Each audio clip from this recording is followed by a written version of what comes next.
My parents skipped my birthday dinner and texted, "You are not our priority right now." I left a note on the bill that said, "Then do not expect me to be yours." So I stopped paying the mortgage on the house they were living in. The next morning, I woke up to 79 missed calls. I did not just cut them off. I foreclosed on them during my brother's engagement party. My name is Sophia, and at 32 years old, I am a forensic accountant in Atlanta. That means I get paid a lot of money to find hidden assets and expose financial lies. But for my entire life, the biggest lie I ever scrutinized was the love of my own parents. Last night, I sat alone at a corner table in the Capitol Grill in Buckhead. It was my birthday. The waiter had already poured me a glass of vintage Cabernet and placed 3 empty menus on the table. I checked my watch. 7:30. They were 30 minutes late. This was typical. My father David and my mother Clara were never late for church or for my brother Marcus's little league games back in the day. But for me, time was always a suggestion. I watched the door hoping to see them walk in. Instead, my phone buzzed against the white tablecloth. It was a text from my mother. I unlocked the screen and read the words that would finally break the camel's back. The text read, "Sophia, we cannot make it. Brittany broke a nail and is having a panic attack about the engagement photos tomorrow. We have to take her to the emergency spa appointment. You are not our priority right now. Order something nice, and we will pay you back later." I stared at the screen. Brittany. My brother's 26-year-old fiancée. A woman who once asked me if I was the maid because I was cleaning up after Thanksgiving dinner while she sat on the couch. My parents had bailed on their daughter's birthday dinner because Brittany broke a manicured fingernail. I did not cry. Tears are for people who do not have leverage. I felt a cold calm wash over me, the kind of calm I feel when I find a discrepancy in a corporate ledger. I looked around the restaurant, the golden lighting, the happy families toasting at other tables. I was the woman in the expensive suit sitting alone with 3 menus. The waiter approached me looking uncomfortable. He cleared his throat and asked, "Should I give them a few more minutes, ma'am?" I looked him in the eye and smiled a smile that did not reach my eyes. "No. You can take the other settings away. It is just me tonight." As he removed the plates, I opened my banking app. It was a Chase private client account. I scrolled down to the recurring transfers. There it was, $4,500, labeled Mom and Dad's house. For 5 years, I had paid every single dime of the mortgage on the 4-bedroom brick house in the suburbs. They told everyone Marcus was a genius investor who bought it for them. They told everyone I was just a stingy accountant who lived in a condo downtown because I was selfish. But the deed was in the name of Nemesis Holdings, LLC. And I was the sole owner of Nemesis Holdings. I tapped the transfer that was scheduled for tomorrow morning, the first of the month. The screen asked, "Are you sure you want to cancel this recurring payment?" I thought about the times my mother told me Marcus needed new shoes, so I had to wear my cousin's hand-me-downs. I thought about the text. "You are not our priority right now." I pressed confirm. Cancelled. Then I ordered the most expensive steak on the menu and a bottle of champagne. I ate alone. I enjoyed every bite. When the bill came, I pulled out my black Amex. I paid for my meal. Then on the back of the merchant copy receipt intended for my parents, if they ever asked why I flipped the script, I took my Mont Blanc pen and wrote in my neatest cursive handwriting, "Since I am not your priority, neither is your housing." Or, "Good luck with the mortgage. Brittany can pay it with her nail polish money." I took a photo of the note. I took a photo of the canceled transfer screen. I opened the family group chat, which included Mom, Dad, Marcus, and Brittany. I sent both photos. Then I did the most satisfying thing of all. I went to settings and blocked every single one of them. I did not go home to my condo. I knew they would come pounding on my door the second they saw the message. Instead, I signaled the waiter and asked for the check to be wrapped up. I walked out of the restaurant and hailed an Uber Black. Destination Hartsfield-Jackson International Airport. I had a bag packed in my trunk. I always kept a go bag ready for work emergencies, but this was a personal emergency. I bought a first-class ticket to St. Lucia on the next flight out. As I sat in the Delta Sky Club sipping another glass of champagne, I looked at my phone one last time before turning on airplane mode. The preview notifications were already flooding in. Mom, call me right now, Sophia. Dad, you ungrateful little brat, pick up the phone. Marcus, are you insane? Brittany is crying, you ruined everything.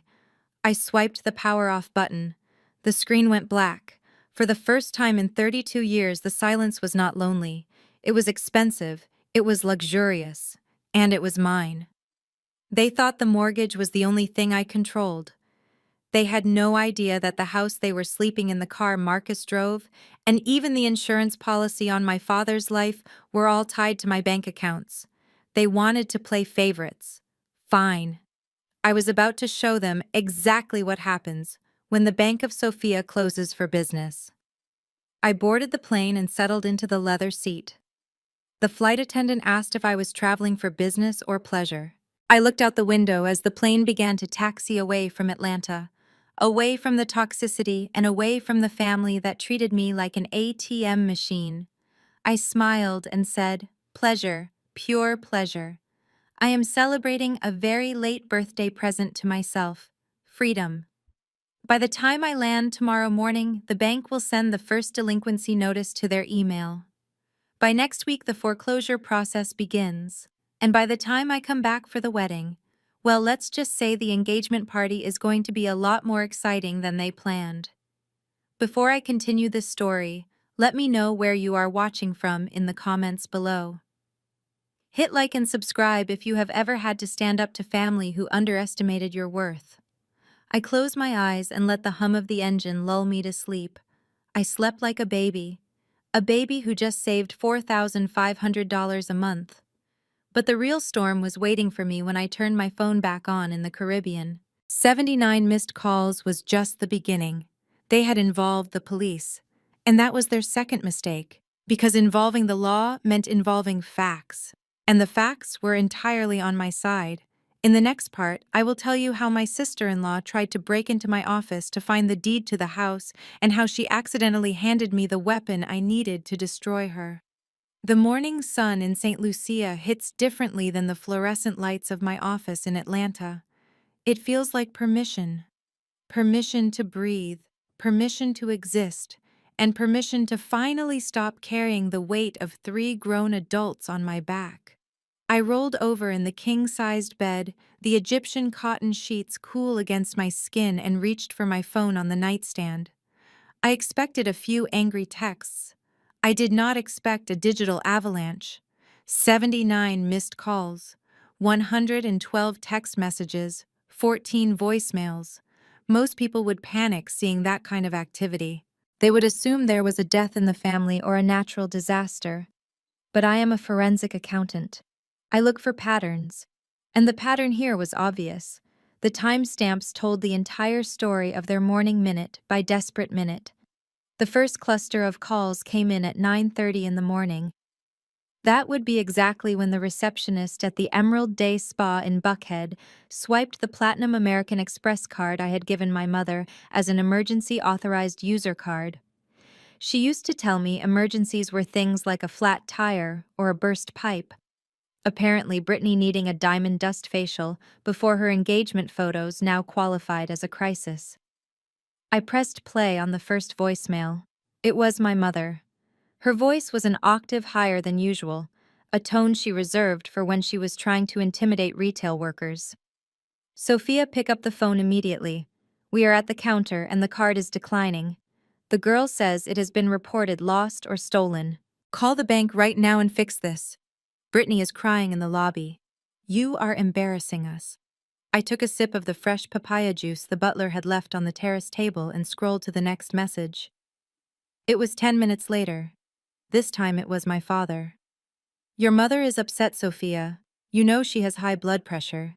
I do not know what game you are playing, but you need to transfer $5,000 to your brother's account instantly. We had to use the rent money to pay for the spa because they threatened to call security. Fix this. I laughed out loud. The sound startled a small bird perched on the railing. They used the rent money. The rent money for a house they did not own, which was due to be paid to me, their landlord, who they had just insulted. The irony was so rich, it could have paid off the national debt. But the real entertainment was the security alert I received from my office building back in Atlanta. My firm handles high-profile audits for Fortune 500 companies. We have security protocols that rival the Pentagon. You cannot just walk in even if you think you are God's gift to the world like my brother Marcus does. I opened the security app on my iPad and pulled up the archived footage from the lobby camera. It was time-stamped 11:15 in the morning. There he was, Marcus, wearing a suit that I knew I had paid for, storming up to the front desk. I could not hear the audio, but I could read his body language perfectly. He was slamming his hand on the marble counter. He was pointing at the elevator. He was demanding to see me. I watched as Jerome, our head of security, stepped into the frame. Jerome is a former linebacker who does not have time for entitlement. I watched Marcus poke Jerome in the chest. That was a mistake. In a smooth motion that was almost beautiful to watch, Jerome grabbed my brother by the back of his expensive suit jacket and the seat of his pants. He marched him toward the revolving doors. Marcus was kicking and flailing his mouth open in what I assumed were screams of, "I know your boss." He did not know the boss. I was the boss. And I was currently applying sunscreen to my legs 2,000 miles away. I switched back to the voicemails. There was one from Marcus recorded presumably right after he was tossed onto the sidewalk. "You think you are funny, Sophia? You think you can just cut us off? I went to your office to give you a chance to apologize. Do not think you are special just because you crunch numbers. Mom is losing it. She says if you do not send the money for the photographer deposit by noon, she is going to take drastic measures. You are ruining my engagement week. You are selfish. You have always been jealous of me because I am the one getting married, and you are just a lonely workaholic." Jealous. That was their favorite word. They thought I worked 80-hour weeks because I had no life. They never understood that I worked those hours so I could build a fortress of financial independence they could never touch. Until yesterday, I had let them live inside that fortress rent-free. Now I was pulling up the drawbridge. I spent the afternoon at the infinity pool. I ordered lobster tacos and another bottle of champagne. I tipped the staff generously. It felt good to spend money on people who actually said thank you. But as the sun began to set, painting the Caribbean sky in violent shades of purple and orange, one last voicemail came through. It was from my mother again. Her voice was different this time. It was cold. It was the voice she used when I was a teenager, and I got an A- instead of an A+. It was the voice of a woman who believed she owned me. "Sophia, this has gone on long enough. You are not at your apartment. Marcus went there and the doorman said you left with a suitcase. You are running away from your responsibilities. Listen to me clearly. If you do not call me back within the hour and unlock the credit cards, I am going to call the police. I will tell them you are having a mental breakdown and you are a danger to yourself. I will have them put a psychiatric hold on you. And then, as your next of kin, I will take power of attorney and unfreeze those accounts myself. You have 1 hour." I stared at the phone. My hand did not shake. My heart did not race. Instead, a slow, cold smile spread across my face. My mother Clara watched too many soap operas. She thought a power of attorney was something you could just grab like a loaf of bread at the grocery store. She thought the police were her personal customer service agents. She had no idea that by leaving that voicemail, she had just handed me the most valuable thing in a legal battle: evidence of extortion. She was threatening to file a false police report to gain access to my finances. In the state of Georgia, that was a felony. I saved the voicemail. I backed it up to the cloud. Then I emailed a copy to my lawyer, Harrison. Harrison charges $600 an hour, and he hates my family almost as much as I do. I typed a simple subject line: "The Eagle has landed. Proceed with Phase 2. Phase 2 was not just cutting off the credit cards. Phase 2 was the house. They thought the foreclosure notice was a glitch. They thought the eviction warning was a prank. They were about to find out that while they were playing checkers, I had been mastering three-dimensional chess for a decade. I put the phone down and looked at the ocean. Let them call the police. Let them try to find me. By the time they realize what is actually happening, the locks on the doors will already be changed. My mother wanted to make me a priority. Fine. She was about to become my #1 project, and unlike her, I always finished my work. But there was one variable I had not calculated.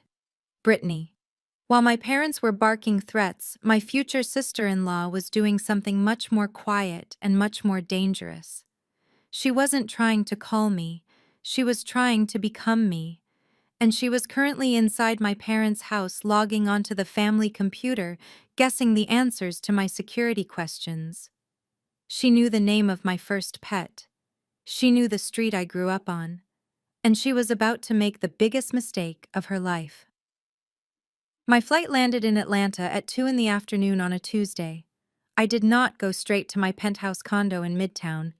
Instead, I told the driver to head to the suburbs to the 4-bedroom colonial house on Maplewood Drive.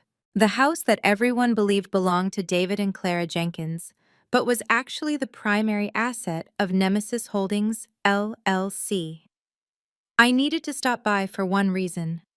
In the safe in my old bedroom, which was now supposedly a guest room, but really just a storage unit for Marcus's failed hobbies, I kept a hard drive. That drive contained digital copies of every financial transaction I had made for this family over the last decade. If I was going to war, I needed my ammunition. I expected the house to be empty. My father usually spent Tuesdays pretending to golf at a club he could no longer afford, and my mother spent her afternoons at church gossiping under the guise of prayer. Marcus, I assumed, would be out pretending to be a CEO. I was wrong. As I unlocked the front door with my key, a key my mother had demanded I return months ago, but never did, I felt the air in the house shift. It was heavy, stale. The living room blinds were drawn, casting the space in a dim, suffocating shadow. They were waiting for me. It looked like a staged intervention from a bad reality TV show. My father was sitting in his armchair with his arms crossed. My mother was on the sofa clutching a tissue she did not need. Marcus was pacing by the fireplace. And sitting right in the center on the ottoman was Brittany. She looked up as I walked in, her eyes scanning my outfit. I was wearing a linen suit from St. Lucia and carrying a limited edition Hermes bag.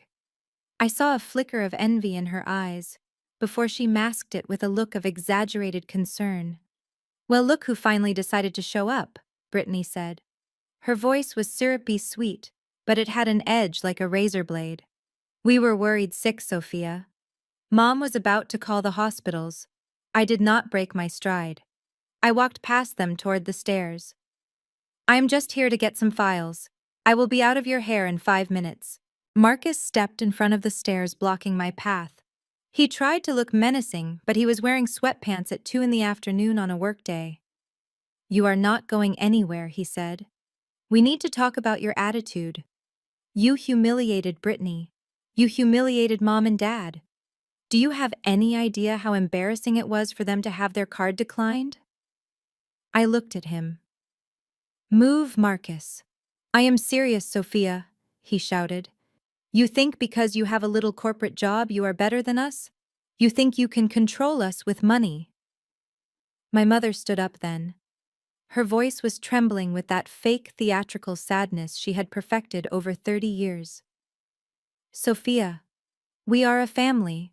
The Bible says honor your father and your mother. What you did was cruel.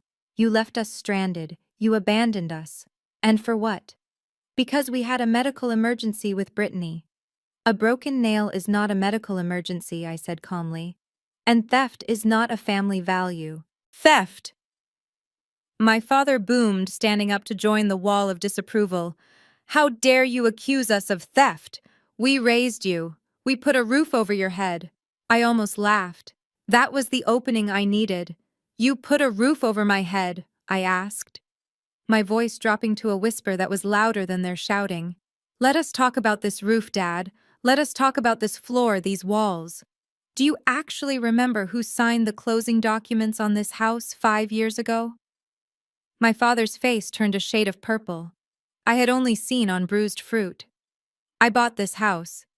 He lied. He looked straight at Brittany and lied. I let you handle the paperwork because I was busy with business, but this is my house. I paid the down payment. I looked at Brittany. She was smirking, completely buying into their delusion. Yeah, Sophia. Brittany chimed in, crossing her legs. Everyone knows Marcus made a huge investment from his crypto earnings to help Dad buy this place.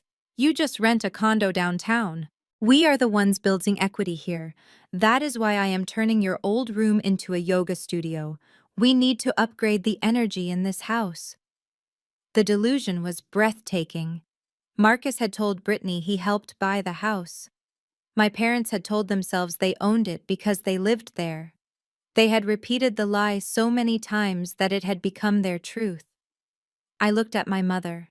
Mom, tell the truth. Who pays the mortgage every month? Who paid the property taxes last week?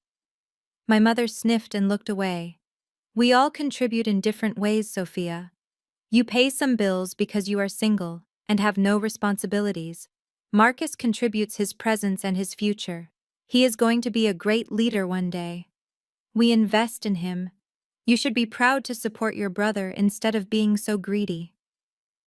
There it was, the golden child syndrome in its purest form. My money was just a utility to them, like running water or electricity. I was not a person. I was a resource. I realized then that there was no point in arguing. You cannot use logic to fight insanity. If I showed them the deed right now, they would say it was a forgery. If I showed them the bank statements, they would say I owed them that money for raising me. Brittany stood up and walked over to me. She placed a hand on my arm. It felt cold. Look, Sophia, she said, lowering her voice like she was giving me advice. We are willing to forgive you for running away. We know you are probably going through a midlife crisis because you are over 30 and unmarried. It is hard seeing your younger brother do so well. But if you apologize to Mom and Dad and reinstate the auto draft for the bills, we will let you come to the wedding. We will even let you sit at the family table. She paused for effect. But you need to apologize now, and you need to sign a check for the renovation costs. The contractors are coming tomorrow to tear down that wall in your office. I looked at her hand on my arm. Then I looked at her face. She really believed she had the power here. She really believed this was her house. I gently removed her hand from my arm as if it were a piece of lint. I looked at my parents. So you are sticking to that story, that this is your house, that Marcus bought it? Absolutely, my father said. Get out of my house, Sophia. If you are not here to help, then get out. Do not come back until you are ready to be a dutiful daughter. I nodded. Okay. I turned around and walked to the door. Wait, Marcus yelled. Where are the credit cards? You didn't unfreeze them. I did not answer. I walked out into the humid Atlanta air. I did not get my hard drive, but I got something better. I got their final undeniable refusal to face reality. I climbed into the back of the waiting town car. As we pulled away from the curb, I looked back at the house. It looked sturdy. It looked permanent. But I knew something they did not. I knew that without my payments, the foundation was made of sand. I pulled out my phone and opened the encrypted messaging app I used with my lawyer, Harrison. I typed a message that I had written in my head 1,000 times but never had the heart to send. They claimed ownership in front of a witness. They denied the lease agreement. They are hostile. I took a deep breath. Activate Plan B. Immediate eviction proceedings. Sale to third-party investor. Harrison replied instantly with a thumbs-up emoji. I put the phone down and watched the house disappear in the rearview mirror. Brittany wanted to renovate. She was about to find out that it is very hard to renovate a house when the sheriff is putting padlocks on the doors. Plan B was not just about taking the house back. Plan B was about selling it. I had already lined up a buyer, a developer who wanted to bulldoze the property to build modern townhomes. My parents were not just going to lose their home. They were going to watch it get flattened. And the best part, The notification for the missed mortgage payment was scheduled to hit my father's email in exactly 10 minutes. Let the games begin.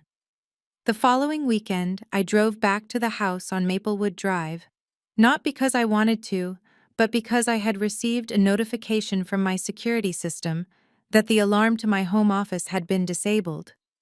I had not authorized that. My home office was the one room in that house I kept locked.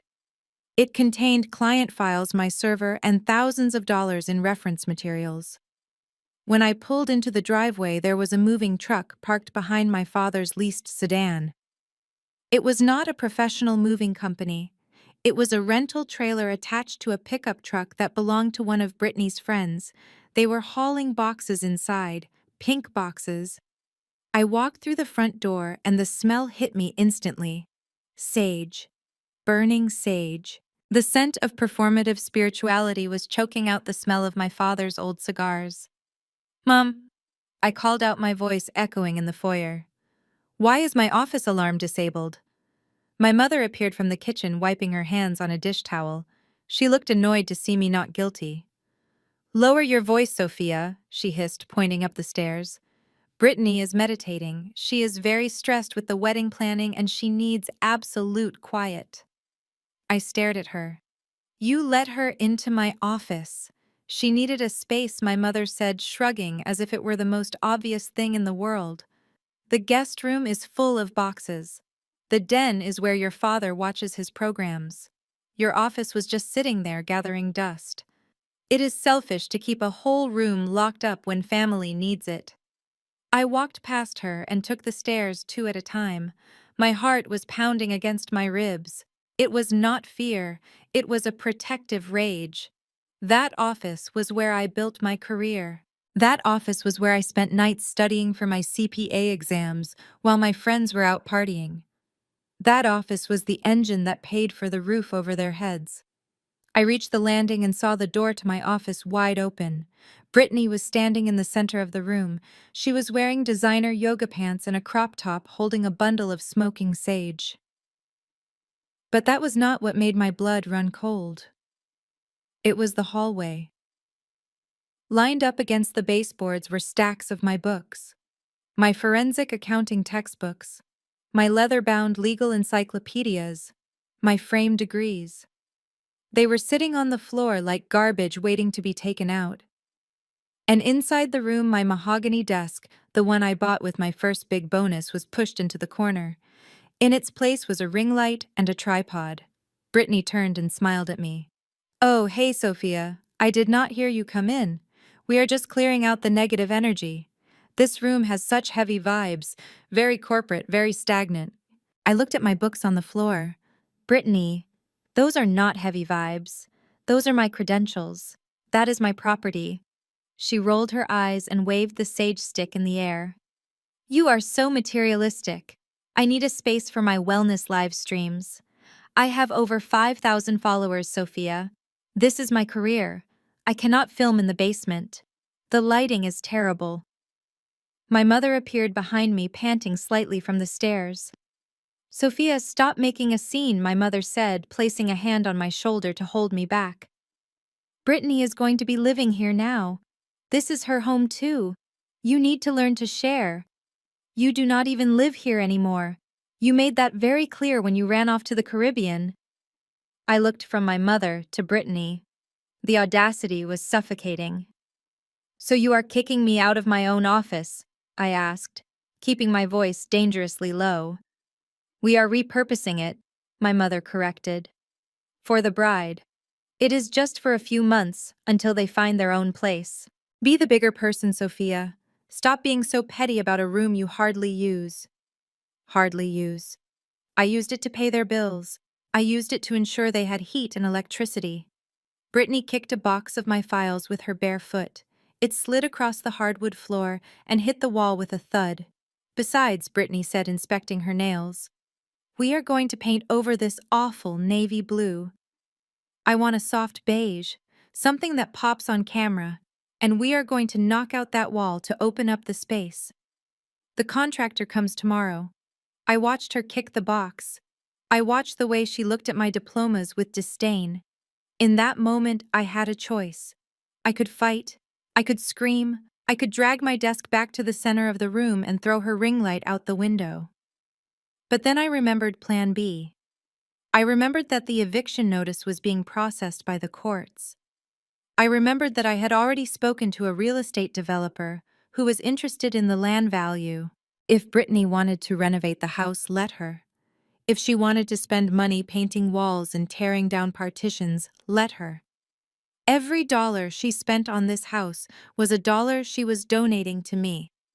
Because when I sold the house, I would be selling it with her improvements. She was essentially paying to increase my property value right before I kicked her out. It was the ultimate forensic accounting plot twist. She was creating an asset for me while creating a liability for herself. I took a deep breath and let my shoulders drop. I forced my face to relax. I channeled every ounce of professional detachment I possessed. You know what I said, smoothing down my blazer? You are right. Brittany blinked, surprised. I am. Yes, I said, stepping back. I have been holding on to the past. This room is just things. If you need it for your career, then you should have it. My mother let out a loud sigh of relief. Thank you, Jesus. Finally, you are acting like a sister. I looked at the pile of books on the floor. I will send movers to collect my things tomorrow. Do whatever you want with the room. Paint it, knock down the walls, install a skylight if you want. Brittany clapped her hands together, squealing. Oh my God, really? That is amazing. I have so many ideas. We are going to do imported bamboo flooring and a soundproof glass door. It sounded expensive. It sounded very expensive. I turned to leave, but then I stopped at the doorway. I looked back at Brittany, who was already visualizing her bamboo floors. Just one thing, I said. Yeah, she asked, distracted. I am not paying for any of it, I said clearly. Not the paint, not the contractor, not the floors. If you want to renovate, you pay for it yourselves. Brittany laughed. A high-pitched sound that grated on my nerves. She looked at my mother, and they shared a conspiratorial look. A look that said she thinks she has power, but she doesn't. Brittany turned back to me with a smirk that was pure venom. Don't worry about it, Sophia, she said dismissively, waving her hand at me as if I were the help. Nobody is asking for your little pennies.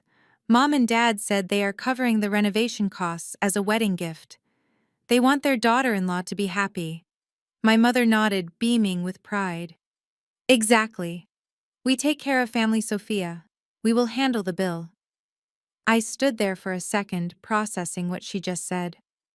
Mom and Dad were going to pay. Mom and Dad who had zero savings. Mom and Dad whose mortgage payment I had just canceled. Mom and Dad who were currently living on borrowed time and borrowed credit. They were going to drain their emergency fund, the tiny sliver of money they had left from my grandfather's life insurance, to renovate a room in a house they did not own for a girl who despised them. It was perfect. It was tragic. And it was absolutely hilarious. Good luck with that, I said. I walked down the stairs listening to them giggle about paint swatches. I walked out the front door and got into my car. As I drove away, I called my lawyer, Harrison. Change of plans? I said into the Bluetooth. Let the eviction process drag out for exactly 3 more weeks. Harrison sounded confused. Why? I thought you wanted them out yesterday.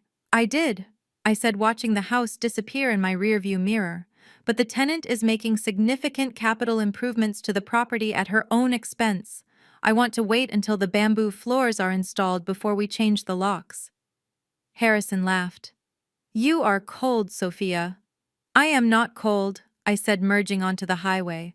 I am just prioritizing my assets. I hung up the phone. Brittany wanted a renovation. I was going to give her an eviction. But first I was going to let her spend every last dime she had making my property beautiful for the next owner.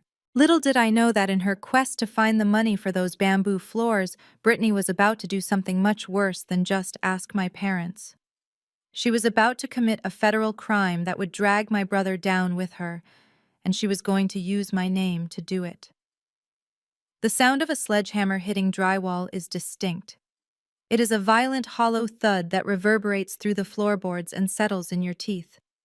On Tuesday morning at 8 o'clock sharp, that sound woke the entire neighborhood. I stood in the hallway of the house on Maplewood Drive, a cup of black coffee in my hand, and watched as three men in coveralls began to destroy the office I had built with my own money.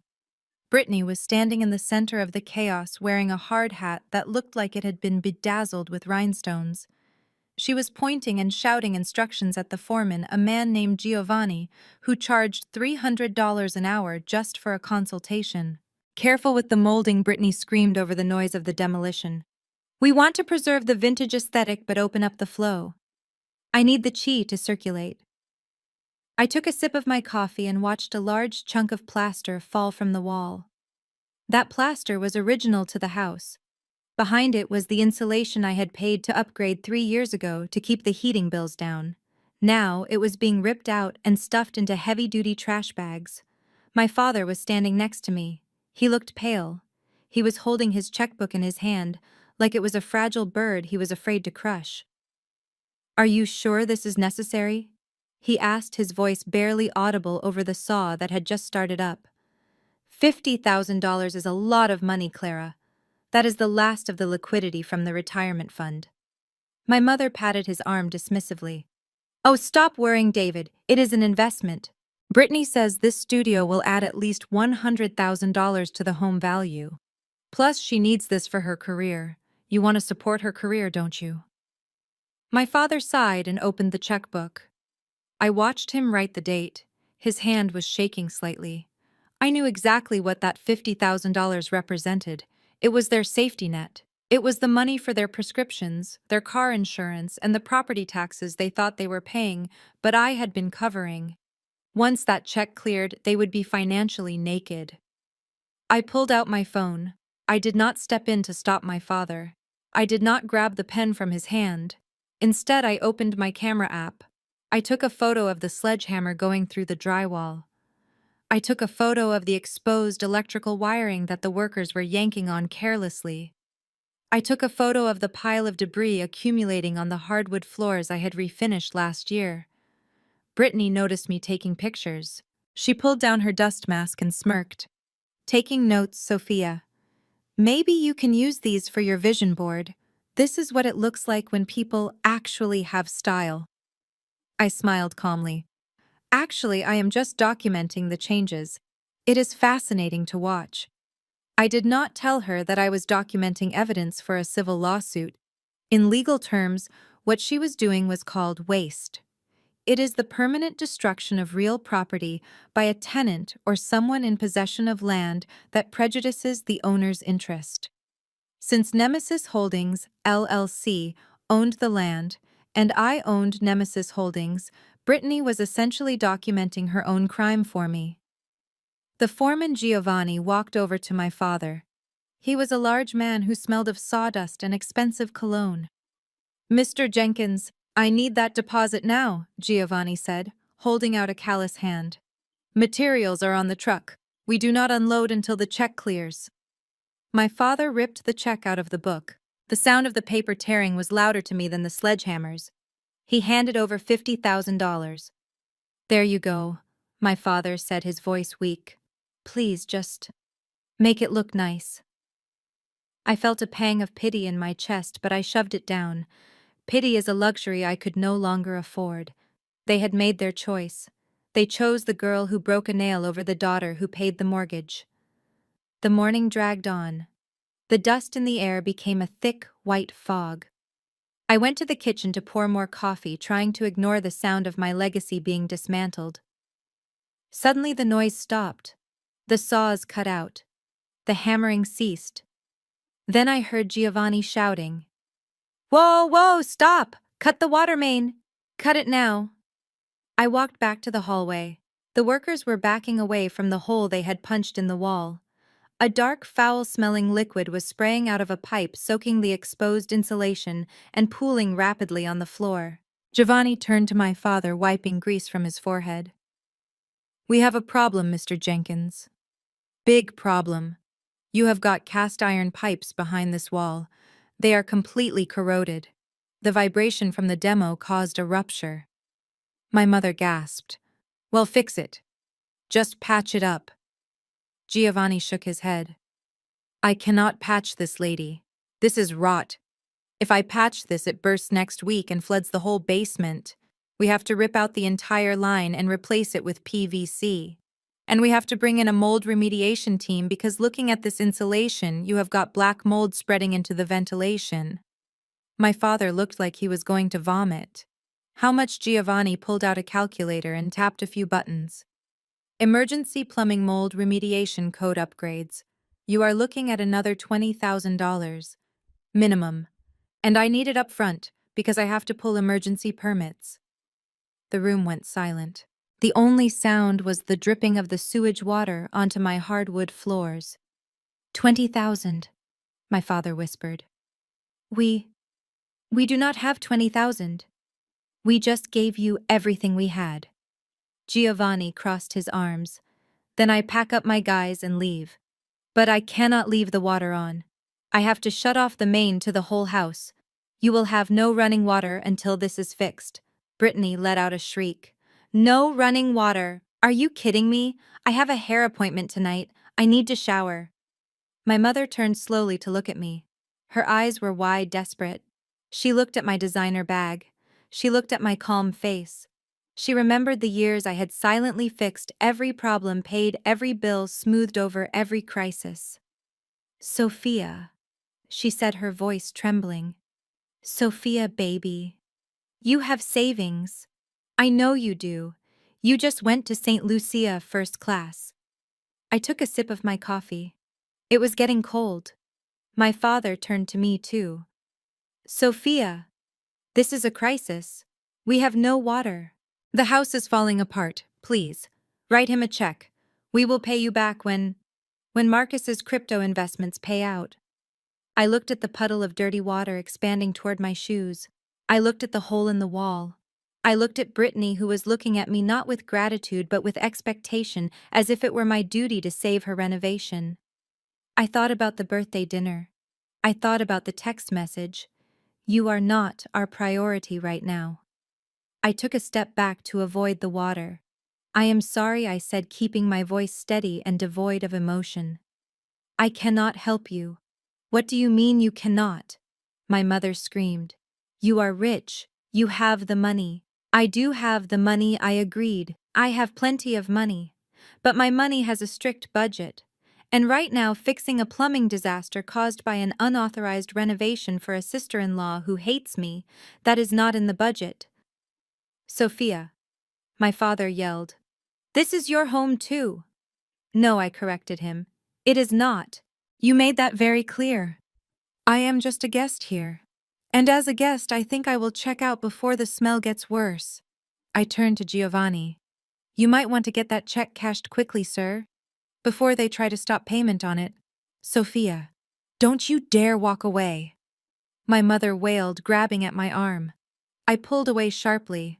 You told me I wasn't your priority, I said, looking her dead in the eye. Well, guess what, Mom? Your plumbing is not my priority. I walked out the front door, leaving them standing in the dark, waterless hallway. As I walked to my car, I heard Brittany screaming at my father to do something. I heard my mother crying. I got into my car and locked the doors. I pulled up my banking app. I transferred another $10,000 into my vacation fund. Then I called the city inspector. I knew Giovanni was cutting corners. He hadn't pulled a permit for the initial demo. A quick anonymous tip about unpermitted work and a sewage leak would ensure that the city came out and condemned the property within 24 hours. If they thought living without water was bad, wait until they tried living with a red tag on the front door. I put the car in drive. The bridge wasn't just burned. I had just detonated the pilings. And the best part was the explosion was going to look like a tragic accident. But Marcus was not going to let this slide. Desperate people do desperate things. And with the wedding deposit due and the house crumbling, my brother was about to cross a line that you can never uncross. He was about to try and become me. 3 days after I left my parents standing in a pool of sewage water inside a house they could no longer afford, I received a package at my office. It was not a legal notice or a bill. It was a box wrapped in cream-colored silk ribbon. Inside sat a wedding invitation that probably cost more than my first car. The cardstock was so thick it felt like a piece of drywall. The lettering was engraved in gold leaf. It smelled faintly of lavender and desperation. I ran my fingers over the raised text, reading the names of the happy couple: Brittany Ann Miller and Marcus James Jenkins. Below their names was the traditional listing of the wedding party and the hosts. The parents of the bride were listed in a font size that screamed, "Look at us, we are wealthy." The parents of the groom, David and Clara Jenkins, were listed right below them. I scanned the rest of the card. I looked for my name. Usually in a wedding of this magnitude, the siblings of the groom are listed as bridesmaids or groomsmen, or at the very least, honored guests. I turned the card over. I checked the separate reception card. I even checked the RSVP envelope. My name was nowhere. I was the sister of the groom. I was the financial backbone of the family. I was the reason Marcus even had a suit to wear in his engagement photos. But on this piece of paper, which would be mailed to 300 of Atlanta's elite, I did not exist. I sat back in my leather executive chair and swiveled to look out the window. It was a masterclass in erasure. They were not just cutting me out of their lives, they were rewriting history to make it look like Marcus was an only child, a singular golden heir to a non-existent fortune. My intercom buzzed. "Ms. Jenkins, your brother is here to see you. He says it is urgent. I told my assistant to send him in." I did not stand up when Marcus walked into my office. He looked tired. There were dark circles under his eyes, likely caused by the stress of living in a house with no running water, and a red tag from the city inspector taped to the front door. He sat down opposite me and saw the invitation on my desk. He winced. "So you got it," he said, rubbing the back of his neck. I picked up the heavy cardstock and flicked it with my fingernail. It made a sharp, expensive sound. "It is beautiful, Marcus," I said, my voice completely neutral. "Very heavy, gold leaf. This must have cost at least $50 a unit." "Did you use the plumbing money for this?" Marcus shifted in his chair. "Look, Sophia, we need to talk about the invitation. I know you probably noticed your name is missing from the wedding party list." I raised an eyebrow. "I did notice that. I assumed it was a printing error." "It is not an error," Marcus said quickly. "It was a creative decision." Brittany and her mom sat down with the wedding planner, and they decided to go with a streamlined aesthetic. They felt that having too many names on the card looked cluttered. "Cluttered," I repeated. "So my name is Clutter." Marcus sighed, a long, suffering sound that implied I was being difficult. "It is not like that, Sophia. You have to understand, Brittany is very sensitive right now. She feels a little intimidated by you. You have this big career and this intimidating energy. She is worried that if you are in the wedding party or listed as a host, you might unintentionally overshadow her. It is her day, Sophia. She wants to be the only star." I stared at him. "I tried to process the level of narcissism required to tell your sister, who paid your rent for 5 years, that she cannot be in your wedding because she is too successful.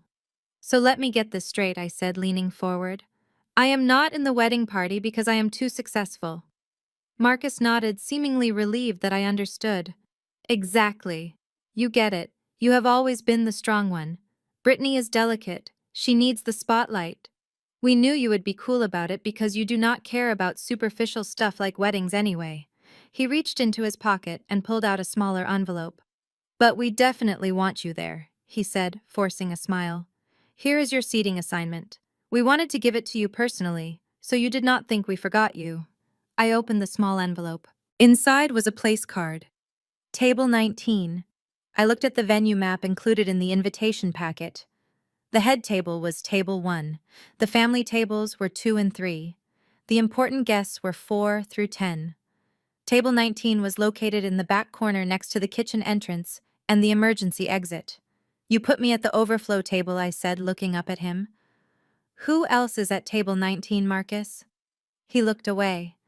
Just some of Brittany's distant cousins from Idaho. And her dad's old college roommate. You will like them. They are very down to earth. So, I am not family, I said. I am a guest. A guest who sits by the kitchen door. Marcus stood up, clearly eager to leave now that the deed was done. Come on, Sophia, do not make a big deal out of this. You are still invited. You can still come and eat the food and drink the champagne. Just try to blend in, okay? Do not wear anything too flashy. Brittany asked if you could wear beige or gray so you do not clash with the bridesmaids. Beige or gray. He wanted me to fade into the wallpaper. He wanted me to be invisible. I stood up then and walked around the desk. I stood right in front of him. I was wearing a tailored red suit that cost more than his car. I was vibrant. I was powerful. And he was terrified of me. I understand, Marcus, I said, smiling, a smile that should have warned him to run. I completely understand. Brittany wants to be the star. She wants me to be a guest. Exactly, Marcus said, backing toward the door. I knew you would get it. You are the best. I am the best, I agreed. And Marcus, do not worry about me overshadowing anyone. I will sit at table 19. I will wear gray. I will be the quietest guest you have ever seen.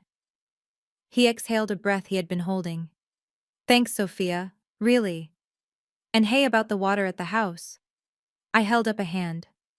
Not a priority, Marcus. Go home to your bride. He left my office looking like he had just dodged a bullet.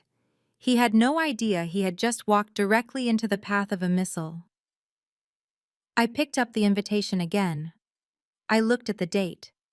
The wedding was in 2 weeks. They wanted me to be a guest. They wanted me to be an outsider. They wanted to strip me of my title as sister and daughter so they could feel comfortable in their delusion of grandeur. Fine. If I was a guest, then I did not owe them family loyalty. If I was a guest, then I was not obligated to protect their secrets. If I was a guest, then my gift did not have to be sentimental. A guest brings a gift that reflects their relationship to the couple. And my relationship to this couple was that of a creditor to a debtor. I opened my laptop and pulled up the foreclosure timeline. The final notice of default had been processed. The eviction team was on standby. I picked up my phone and called Harrison. Harrison, I said, my voice light and airy. I need you to expedite the filing. I want the sheriff to serve the final eviction notice on the day of the wedding. Harrison paused. On the wedding day, Sophia. That is brutal.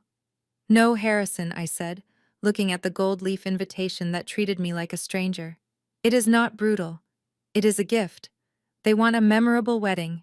I am going to give them a reception they will never forget. I hung up the phone and looked at the seating chart one last time. Table 19. The table by the exit. It was actually perfect. Because when the chaos started, I would be the first one out the door. But before the wedding could happen, Marcus was going to make one last fatal error. Desperate for cash to pay for the venue that required a final deposit, and unable to ask me for help, he was about to do something that would turn this from a civil dispute into a criminal investigation. And he was going to use my identity to do it. The foreclosure notice was not the only piece of paper destined to ruin my family's week. While I was busy expediting the legal proceedings to reclaim my property, Brittany and her mother were busy finalizing the wedding details that would drive my brother to a felony. It started at a brunch meeting that I, of course, was not invited to. I know what happened because the restaurant Le Jardin has excellent acoustics, and the table next to them was occupied by one of my junior auditors, who was recording the conversation on her phone per my instructions. Brittany's mother, a woman named Patricia, who wore pearls to the gym, slammed a glossy brochure onto the table. She looked at my father, whose face was gray with financial terror. David, she said, her voice dripping with condescension. We simply cannot have the reception at the country club. It is too pedestrian. Brittany deserves the Biltmore estate. We need the grand ballroom. We need the rolling hills. It is the only venue that speaks to the caliber of this union. My father cleared his throat. He had just spent $70,000 on a plumbing disaster and a renovation for a house he did not own. He was bleeding cash. "The Biltmore is beautiful, Patricia," my father stammered. "But the deposit alone is significant." "It is $100,000, Patricia said, taking a sip of her mimosa. "And it is due this Friday to secure the date. We are paying for the dress and the flowers, David. The groom's family handles the venue and the alcohol. That is tradition. Unless, of course, you are having liquidity problems." She raised an eyebrow. That was the trigger. My parents would rather die than admit they were broke. They would rather jump off a cliff than let the Millers think they were less than wealthy. "Of course not," my mother chimed in, her laugh shrill and nervous. "Money is not an issue. David will write the check on Friday. We just want Brittany to be happy." My auditor told me that my father looked like he was having a silent heart attack. He nodded weakly. "Friday. Yes, Friday is fine." They left the brunch with a promise to pay $100,000 in 48 hours. They had, by my estimation, maybe $3,000 left in their checking account. When they got back to the house on Maplewood Drive, the panic set in. I watched it unfold later on the cloud server from the hidden camera I had installed inside the smoke detector of my home office years ago. I had never removed it, and since Brittany was too busy looking at herself in the ring light to check for security devices, it remained my silent witness. The footage showed my father pacing around the half-demolished room. He was sweating. "Clara, we are dead," he whispered. "We are absolutely dead. I cannot write that check. It will bounce. We have tapped out the retirement fund. We have maxed out the credit cards that Sophia did not freeze. We have nothing." My mother sat on a stack of drywall, holding her head in her hands. "Call Sophia. Beg her. Tell her it is for the family reputation." "I called her 10 times, David," my father shouted. "She blocked me. She blocked all of us. The girl is ice. She does not care if we are humiliated." That is when Marcus walked in. He was holding a beer, looking agitated. He had heard the news about the Biltmore deposit. He knew that if this wedding did not happen at the venue Brittany wanted, she would leave him. And if she left him, he would have to admit to the world that he was not a crypto genius, but an unemployed man-child living with his parents. "We cannot let Patricia know we are broke," Marcus said, his eyes darting around the room. "She will pull the plug. Brittany will leave me. I need this wedding, Dad." "Then find 100 grand, Marcus," my father snapped. "Because unless you have a secret Bitcoin wallet you haven't told us about, we are finished." Marcus stared at the floor. Then his eyes drifted to the corner of the room. The renovation workers had moved my old file cabinet there, intending to throw it out the next day. It was a heavy, locked steel cabinet where I used to keep my old tax returns and personal documents from before I moved out. Marcus walked over to it. He grabbed a crowbar that the construction crew had left lying on the floor. "What are you doing?" my mother asked. Marcus didn't answer. He jammed the crowbar into the seam of the drawer and pulled. The metal screeched. It was a violent, desperate sound. The lock popped with a snap. He yanked the drawer open. He started rifling through the hanging folders. "Marcus, stop that. Those are Sophia's private papers," my father said. But he did not move to stop him. He just watched, paralyzed by his own desperation. "Found it," Marcus whispered. He pulled out a manila folder labeled Taxes 2018 to 2020. He opened it and pulled out a 1040 form. He stared at it like it was a treasure map. "What is it?" my mother asked, standing up. "It is her tax return," Marcus said, a slow smile spreading across his face. "It has everything, Mom. Her full legal name, her date of birth, her current address, and right here at the top, her social security number." The room went silent. The implications hung in the air like smoke. Marcus turned to his parents. His eyes were bright with a manic energy. "Sophia has impeccable credit," he said quickly. "Her score is over 800. She has millions in unused credit lines. I remember she told me once about this ultra-exclusive black card she was pre-approved for. The limit is basically infinite." My father shook his head. Marcus, no. That is fraud. That is identity theft. You cannot do that to your sister. Is it theft? Marcus argued, stepping closer to them. Or is it just a loan? A family loan. Look, we use her information to apply for the card online. Instant approval. We get the digital card number immediately. We pay the deposit for the Biltmore on Friday. Then when my crypto investments bounce back next month, I pay off the balance and close the card.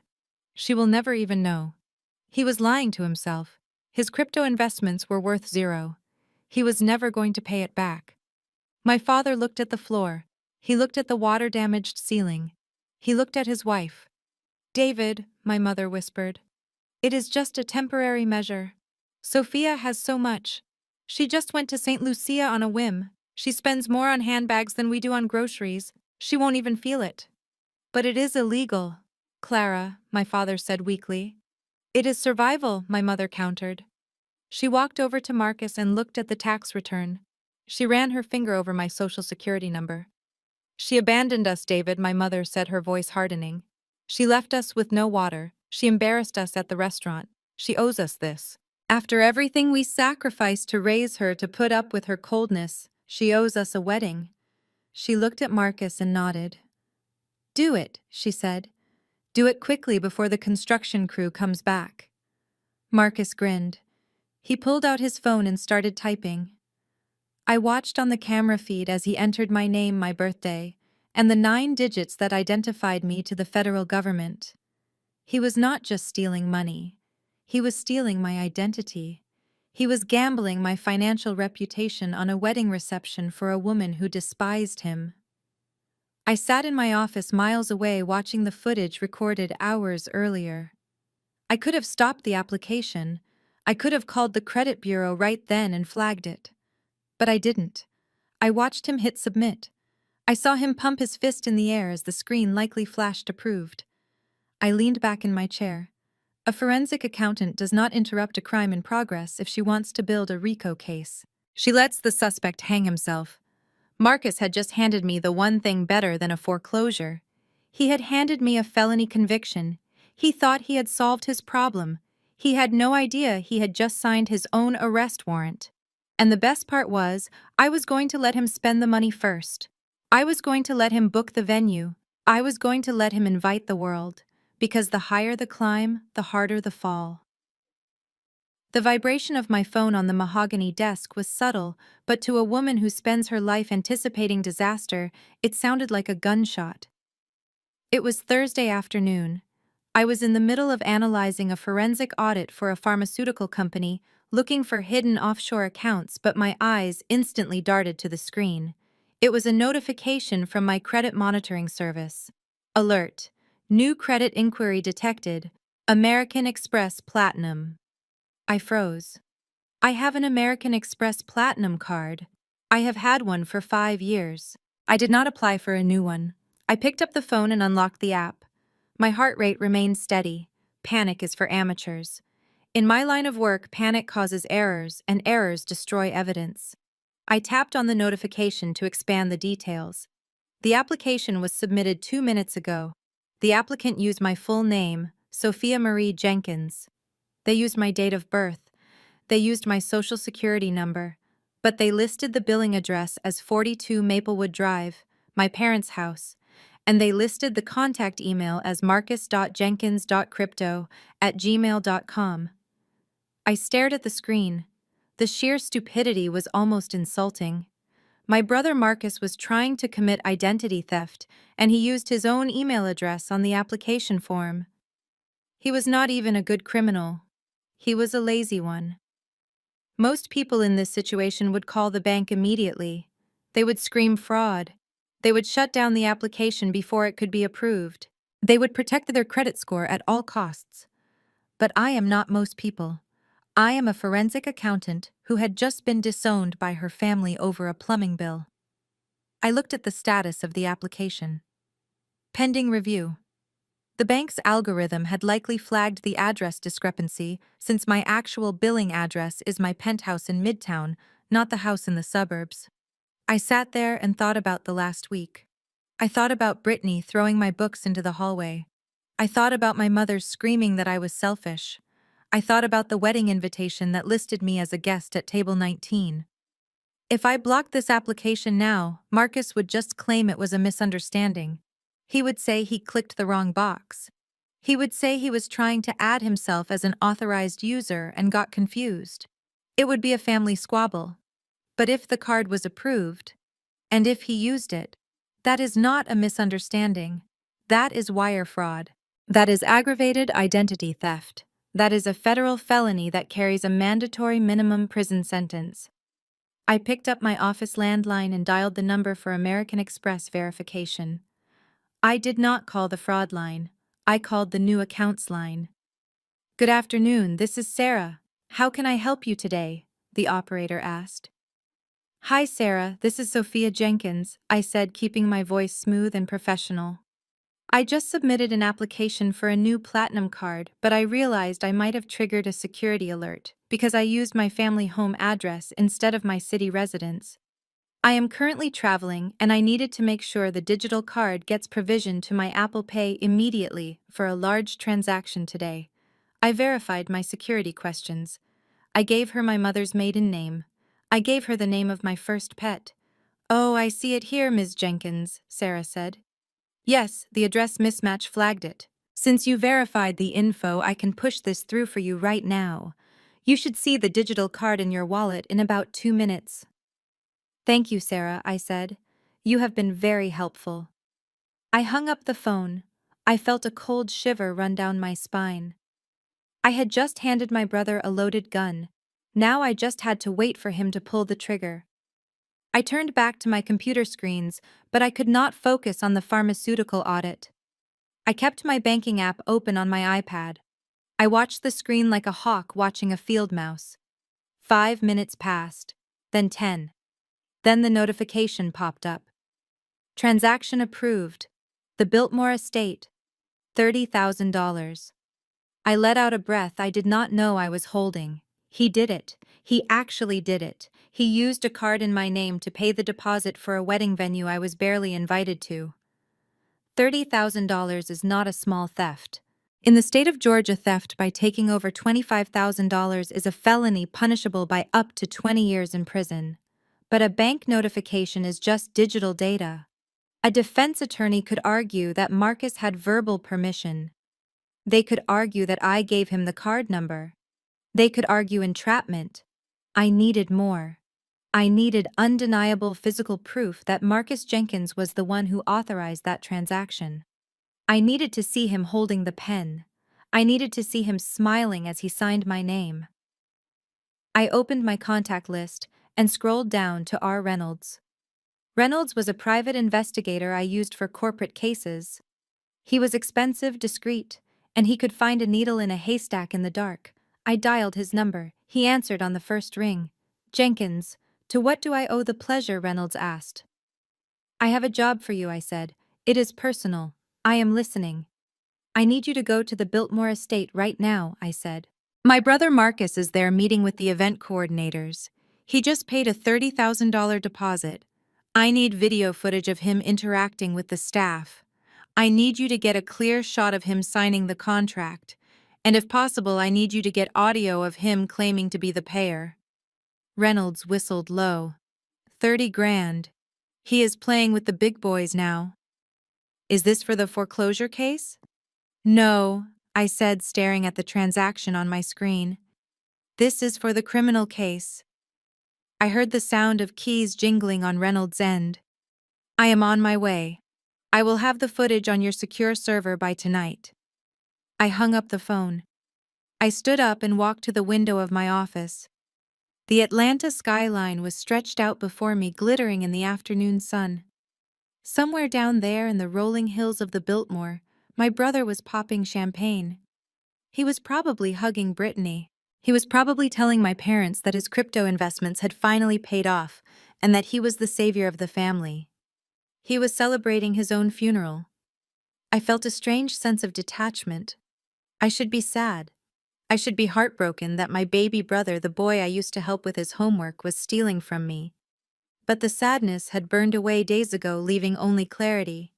They wanted a wedding, They wanted a show. They wanted luxury. I was going to give them exactly what they paid for. I sat back down at my desk and opened a new file on my computer. I labeled it United States versus Marcus Jenkins. I dragged the screenshot of the credit inquiry into the folder. I dragged the screenshot of the approved transaction into the folder. Then I waited for Reynolds to send me the final nail for the coffin. My phone buzzed again. It was a text from Marcus. "Hey Sophia, just wanted to say sorry again about the invite mix-up. Hope you are not too mad. By the way things are looking up. Just closed a big deal. Dinner is on me next time." I stared at the lie. Closed a big deal. He meant he closed a deal with my credit rating. I typed back. "Congrats, Marcus. I am sure you will get exactly what you deserve." I hit send. He replied with a heart emoji. I looked at the heart emoji and felt nothing. He had stolen my identity to pay for a party where I was seated by the kitchen door. The hunter in me settled in. The trap was set. The bait was taken. Now all I had to do was wait for the wedding day to spring it. And when I did, I would not be the only one watching. The sheriff of Fulton County would be my +1.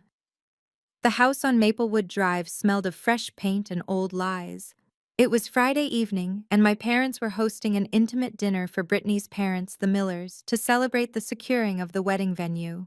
To the untrained eye, the house looked immaculate.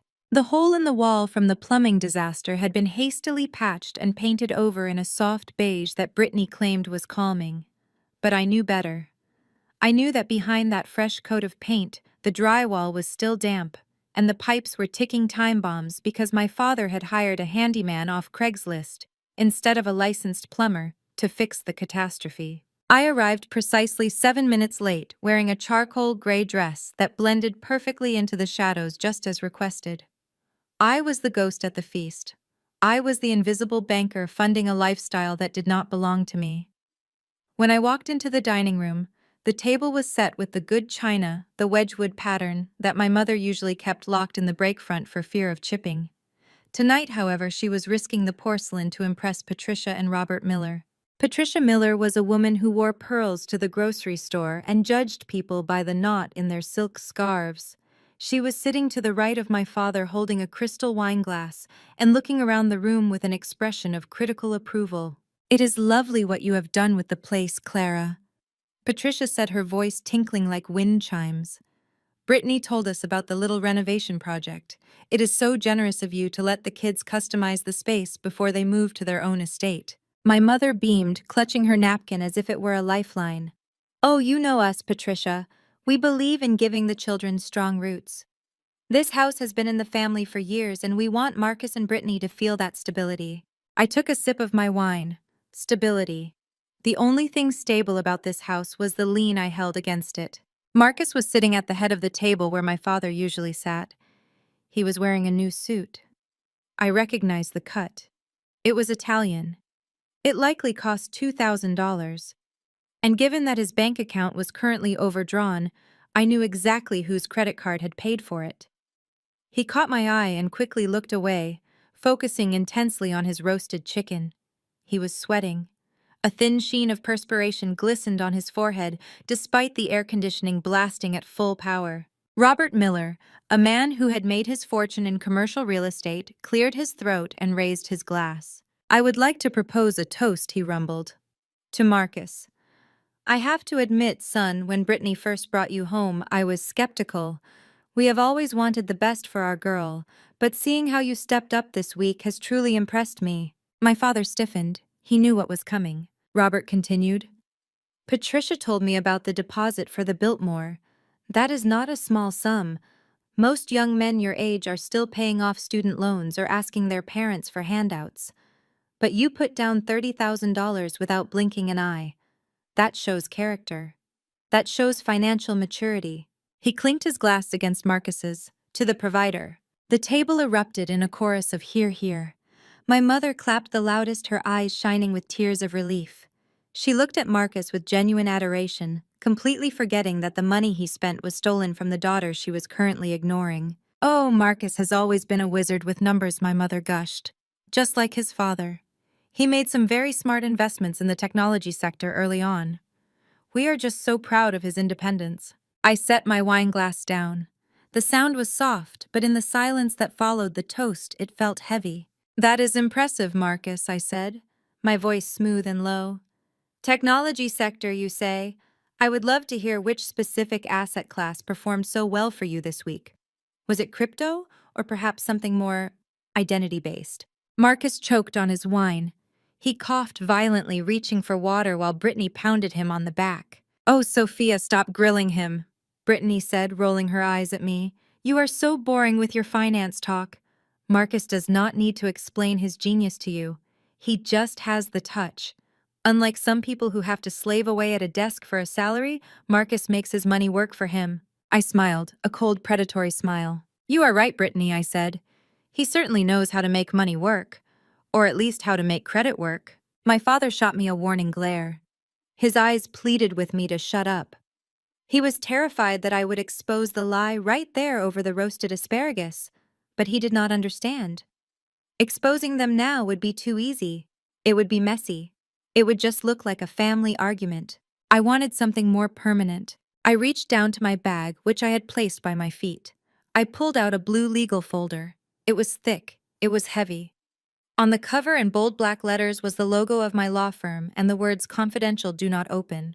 I placed the folder on the empty corner of the table near the centerpiece. What is that? Patricia asked, eyeing the folder with curiosity. Did you bring work to dinner, Sophia? I smoothed my hand over the cover. Oh, this, I said casually. Just some paperwork I needed to drop off for Marcus and Dad. Since we are all here celebrating financial maturity, I thought it was appropriate. Marcus stared at the folder. He stopped chewing. He looked at the logo. He looked at me. He saw the darkness in my eyes, and for the first time that night he realized that the $30,000 he stole wasn't a windfall. It was bait. Is it a wedding gift? Brittany asked, reaching for it. I placed my hand gently on top of the folder, stopping her. Not exactly, I said. It is more of a reality check. But please do not open it now. It might spoil the digestion. It is just some boring legal documents regarding the title of the house and a few banking irregularities I found during a routine audit of my personal accounts. My father dropped his fork. It clattered loudly against the china. Banking irregularities, my father whispered, his face losing all color. Yes, I said, picking up my wine glass again. You know how strict the fraud detection algorithms are these days. If they detect a large, unauthorized transaction, say $30,000 from a location that does not match the cardholder's address, they automatically generate a criminal referral report. I just wanted Marcus to see what that report looks like. It is fascinating reading. The room went dead silent. The air conditioner hummed. Brittany looked confused. Robert looked intrigued, but Marcus and my parents looked like they were watching an executioner sharpen his blade. I stood up. I had not eaten a single bite of food. Well, I hate to eat and run, I said, smoothing down my gray dress. But I have a flight to catch. I am going back to St. Lucia for the weekend. The air here is a bit too stifling for me. I looked at Marcus one last time. Enjoy the Biltmore, Marcus. I hear the acoustics in the ballroom are amazing. You can hear a pin drop or a gavel bang. I walked toward the door, leaving the blue folder sitting there on the white tablecloth like a loaded gun. Sophia, wait! My mother called out, her voice shaking. You cannot just leave that there. What is in it? Read it, Mom, I said without turning around. It is all there in black and white. Just remember, you are the one who said Marcus was a wizard with numbers. I am just the auditor who checks the math. I walked out of the house and into the cool night air. I did not look back. I did not need to. I knew exactly what would happen next. They would wait until the Millers left. They would smile and wave goodbye while their insides twisted with terror. And the second the door closed, they would tear open that folder. Inside, they would not find a letter. They would find a copy of the police report I had filed that morning. They would find a copy of the eviction filing stamped by the court clerk. And they would find a subpoena for Marcus to appear for a deposition regarding felony identity theft. I got into my car and checked my phone. My security system showed that they were still at the table, frozen in fear. The party was over. The hangover was just beginning, and Table 19 was looking better and better every second. The rehearsal dinner was held in the backyard of the house on Maplewood Drive, because the country club had mysteriously lost my father's reservation, or perhaps they had simply run his credit card and laughed. To compensate for the change in venue, my mother and Brittany had transformed the lawn into a spectacle that looked like a Pinterest board exploded. There were thousands of fairy lights strung between the oak trees and white linen tablecloths covering rented round tables. A string quartet was playing soft covers of pop songs in the corner near the tool shed. I sat at table 19, which had been placed so far back near the hydrangeas that I was practically sitting in the neighbor's yard. I wore a slate gray dress that made me look like a shadow. I sipped my iced tea and watched the performance art that was my family trying to look wealthy while standing on financial quicksand. Marcus was pacing near the buffet line, looking like a man on death row who was allergic to his last meal. He kept checking his phone, probably waiting for the fraud alert that would end his life. He avoided making eye contact with me. My parents were fluttering around the Millers, trying to keep their wine glasses full, so they would not notice that the catering staff was actually just my mother's church friends wearing black t-shirts.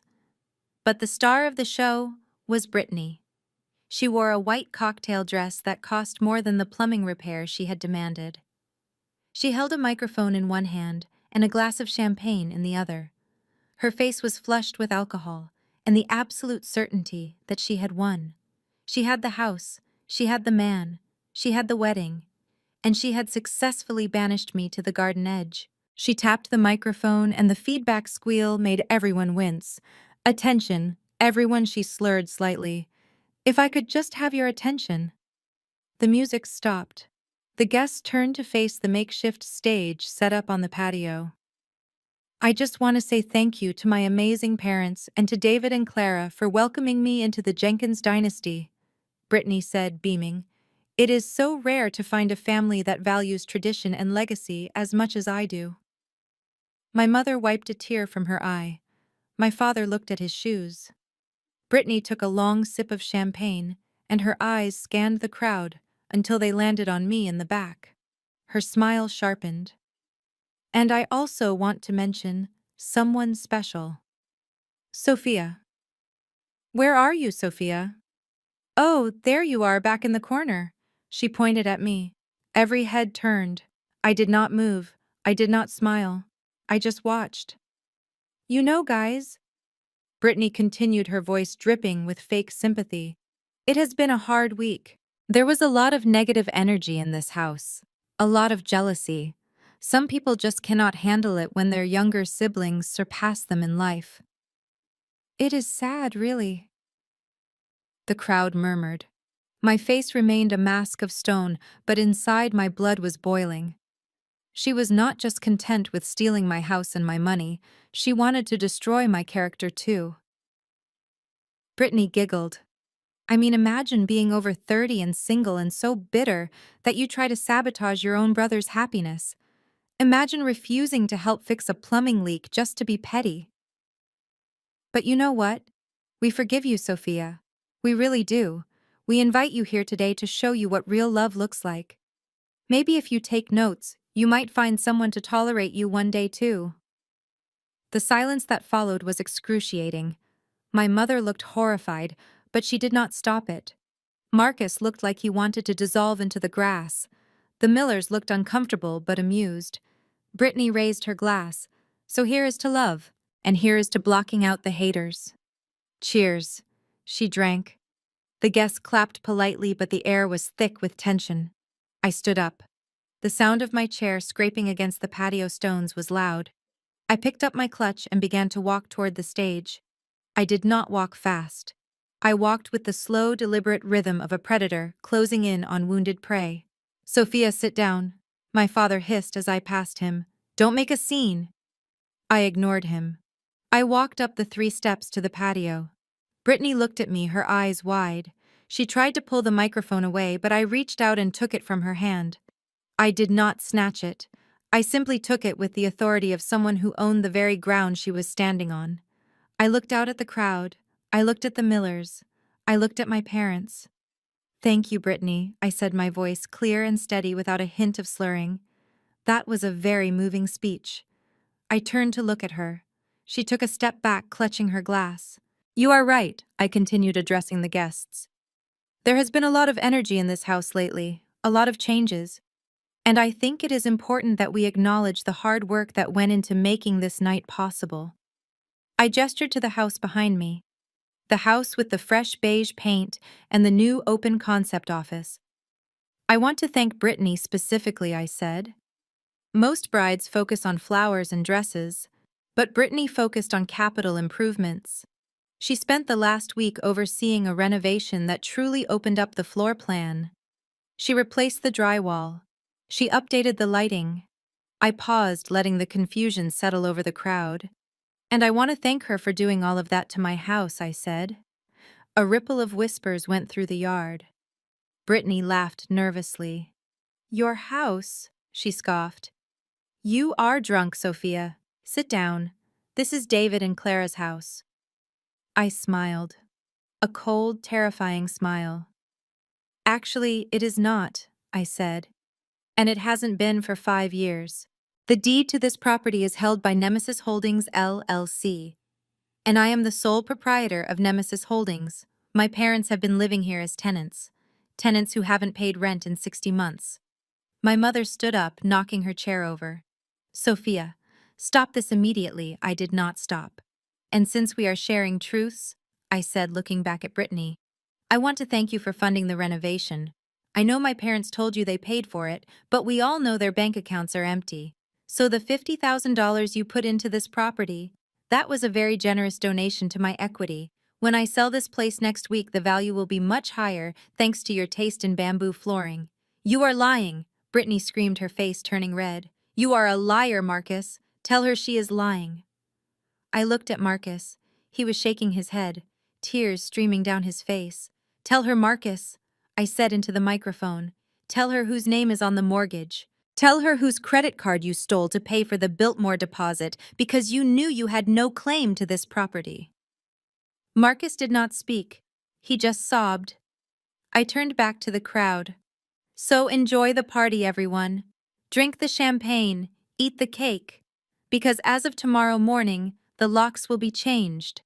And to the happy couple, I suggest you enjoy this backyard tonight. It is the last time you will ever set foot on it. I dropped the microphone. It hit the patio stones with a deafening thud. The silence was total. No one moved. No one breathed. Brittany looked like she had been slapped. My father looked like he was having a stroke. And then in the distance, cutting through the heavy, humid air, came a sound. It started low, a wail that grew louder and louder. Then came the lights. Blue and red flashes bouncing off the trees, reflecting in the swimming pool. Everyone turned toward the driveway. A police cruiser turned onto Maplewood Drive. Then another. And another. I looked at Marcus. I think your ride is here, I said. The sirens killed the music. The party was over. But justice was just pulling into the driveway. The blue and red lights of the police cruisers were not part of Brittany's color scheme, but they illuminated the backyard with a harsh strobe effect that made everyone look like ghosts. The string quartet had already packed up their instruments and fled toward the side gate, sensing that this was no longer a gig they wanted on their resume. I stood by the hydrangeas, my clutch bag held loosely in my hand, and watched the finale of the show I had produced. 2 uniformed officers stepped out of the first vehicle, followed by a man in a beige suit who I recognized immediately. It was Sheriff Patterson. He was the head of the civil division and a man who took property rights very seriously. I had sent his office the complete file on Nemesis Holdings LLC at 9 o'clock that morning, along with a rush fee that ensured he would be the one to serve the papers personally. The crowd of guests parted like the Red Sea as Sheriff Patterson marched onto the patio. His heavy boots crunched on the expensive stone pavers. He did not look at the decorations. He did not look at the terrified guests. He looked straight at the group of people standing frozen near the wedding arch. David and Clara Jenkins. He boomed, his voice deep and authoritative, cutting through the night air. My father stepped forward, his hands shaking so badly he dropped his wine glass. It shattered on the ground, a sharp punctuation mark to his humiliation. "I am David Jenkins," he whispered. "Is there a problem, officer? We are just having a family dinner. If it is a noise complaint, we can turn the music down." Sheriff Patterson pulled a folded document from his jacket pocket. It was not a noise complaint. "This is an order of immediate eviction and a cease and desist for trespassing," he said, handing the papers to my father. "The owner of this property, Nemesis Holdings LLC, has filed a formal complaint. You have been occupying this residence without a lease and without payment.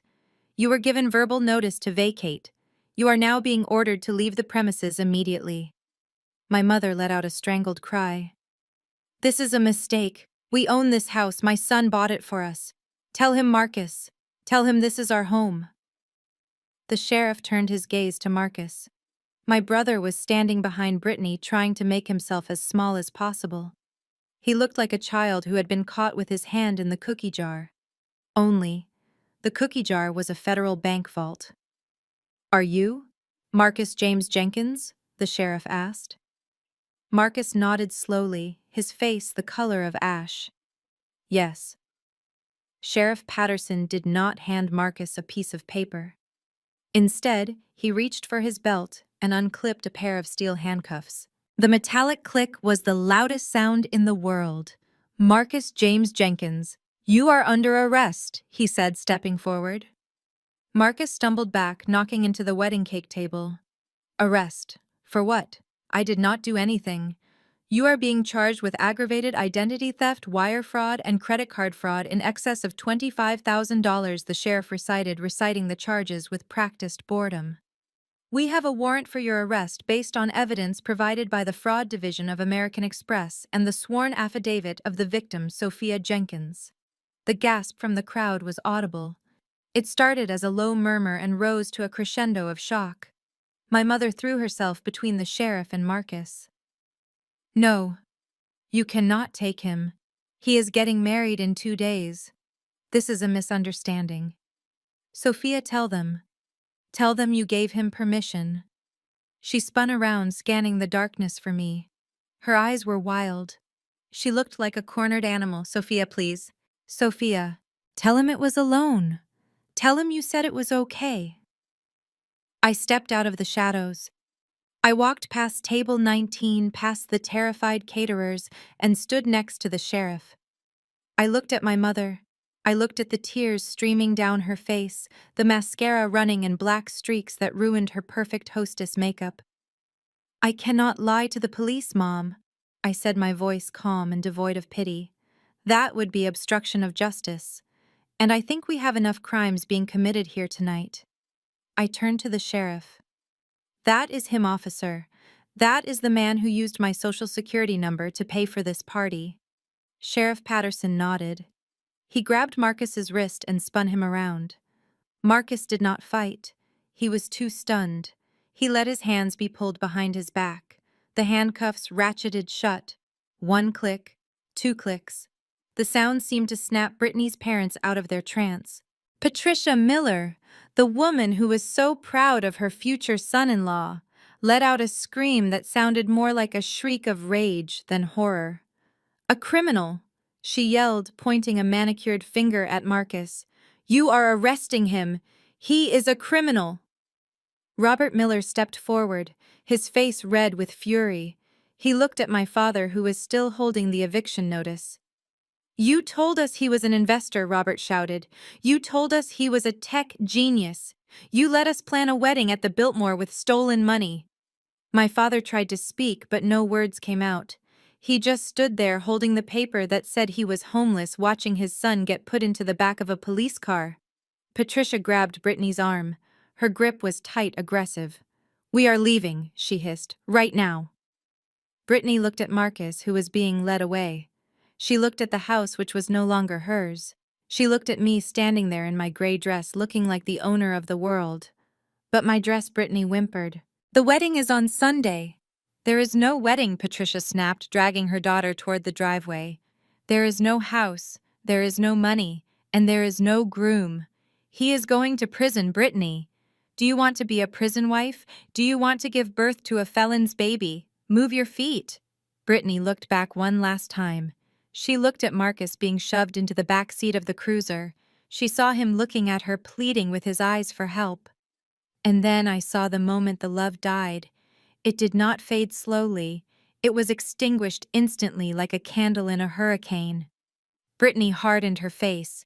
She turned her back on him and ran toward her parents' Range Rover. "Wait!" the sheriff called out, addressing my parents. "Folks, I need you off the property now.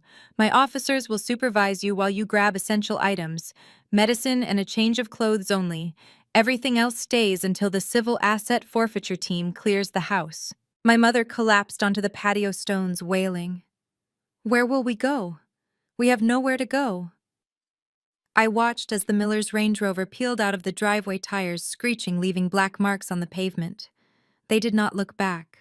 They were escaping a sinking ship, and they were taking the only lifeboat. My father looked at me. His eyes were empty. He looked old. "Sophia," he whispered, "please, just for tonight. Let us stay, just until we figure this out." I looked at the house. My house. The house I had paid for. The house they had barred me from. I checked my watch. "You have 10 minutes, I said, turning to walk away. "After that, the sheriff locks the gate. I suggest you grab your coats. The forecast says it is going to be a cold night." I walked toward my own car, my heels clicking on the stone. Behind me, I heard the chaos of a life falling apart. I heard the police radio chatter. I heard my mother sobbing. I heard the silence of a wedding that would never happen. I got into my driver's seat and started the engine. I did not feel guilty. I felt light. I had cut the anchor. As I drove past the police cruiser, I saw Marcus in the back seat. He was pressing his forehead against the glass. He saw me. He mouthed something. It looked like "I am sorry." I put on my sunglasses even though it was night. It was too late for apologies. The bank was closed, the credit line was revoked, and the bill had finally come due. But the story wasn't over yet. Marcus was going to jail, but he wasn't going to go down quietly. In his desperation to save himself, he was about to reveal a family secret that even I did not know. A secret about the money my grandfather left behind, and why my parents had been so desperate to keep me under their thumb all these years. The silence that followed the departure of the police cruiser was not peaceful. It was the heavy, suffocating silence of a bomb crater right after the explosion. My brother Marcus was gone en route to the county jail, where he would be processed, fingerprinted, and stripped of his Italian suit. But in the backyard of the house on Maplewood Drive, the wreckage of my family remained. My mother Clara apparently decided that the reality of the situation was too difficult to process without an audience, so she resorted to her favorite defensive maneuver. She let out a gasp that sounded suspiciously like a deflating balloon, clutched her chest with a hand that still held a diamond ring I had paid for, and collapsed onto the damp grass. It was a performance worthy of a daytime Emmy. She fluttered her eyelids and let her head loll back, waiting for someone to rush to her side. Usually this was the part where my father would panic and scream for water. Usually this was the part where I would step in to check her vitals. But tonight nobody moved. Sheriff Patterson looked down at her with the exhausted expression of a man who had seen every trick in the book. He did not call for paramedics. He nudged the toe of his boot against her shoe. "Ma'am, get up," the sheriff said, his voice flat. "You are not having a heart attack. You are having an eviction, and you are wasting your 10 minutes. My father David was standing over her, but he wasn't looking at his wife. He was looking at the driveway, where the Miller's Range Rover was still idling. Brittany had not gotten into the car yet. She had broken free from her mother's grip and was storming back toward the patio. Her white cocktail dress was stained with grass and dirt. Her mascara was smeared across her face like war paint. She did not look at Marcus's empty chair. She did not look at my mother on the ground. She marched straight up to my father. "You told me you paid for it!" Brittany screamed, her voice cracking with hysteria. "You told me the $50,000 was a gift. That was my money. That was my savings." My father held up his hands, trembling. "Brittany, please, not now. Marcus just got arrested." I do not care about Marcus, she shrieked, grabbing the lapels of my father's jacket. He is a fraud. You are all frauds. I want my money back. Write me a check right now. I am not leaving until I get my $50,000 for the renovation. My father laughed. It was a dry, broken sound. Brittany, look around you. We are being thrown out. I do not have $50, let alone 50,000. It is gone. The plumbing, the walls, the Biltmore deposit. It is all gone. Brittany stared at him. The realization hit her like a physical blow. She had invested everything she had into a family that was bankrupt. She let out a primal scream of frustration, shoved my father backward into the buffet table, and turned around. She ran back to her parents' car, sobbing not for the loss of love, but for the loss of liquidity. The Range Rover sped away, leaving my parents alone with the law. My mother, realizing that no one was buying her fainting act, sat up. She looked around the yard. The guests were gone. The musicians were gone. The caterers were packing up the silverware with aggressive speed, clearly worried they wouldn't get paid. Sheriff Patterson checked his watch. "You have 8 minutes remaining," he announced. "My deputies will escort you inside to grab essentials. 1 bag each. No furniture, no electronics, no valuables. Just clothes and medication. Move." I watched them scramble. It was pathetic. My mother, who always preached about dignity and class, was now running into the house to shove her fur coats into a black garbage bag. My father was trying to grab his golf clubs, but a deputy stopped him, reminding him that sporting goods were not essential for survival. I decided it was time for my final inspection. I walked past them entering the house through the French doors. I walked through the kitchen where the unwashed dishes from the prep work were piled high. I walked up the stairs, my hand trailing along the banister I had polished so many times as a child. I walked down the hallway to my old office. The door was gone, removed by Brittany's contractor. The walls were half demolished. The bamboo flooring she had screamed about was stacked in the corner, uninstalled. I stepped over a pile of drywall dust and walked out onto the small balcony that overlooked the backyard. It was my favorite spot in the house. From here you could see everything. I looked down. My parents were standing on the driveway. They looked small. They were holding 2 bulging trash bags each. They looked like refugees from a life they had destroyed with their own hands. They looked up and saw me. The moonlight caught the gray fabric of my dress, making me look like a statue.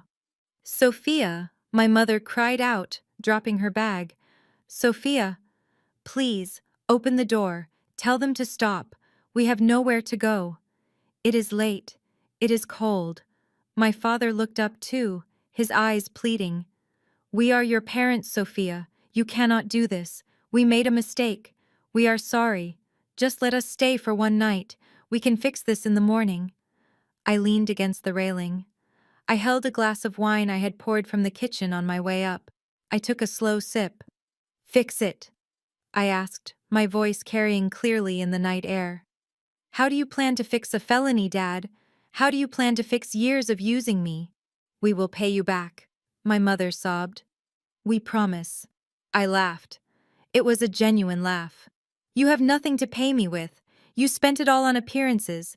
You spent it all on a son who is currently being booked for fraud." I swirled the wine in my glass. "Do you remember my birthday dinner?" I asked.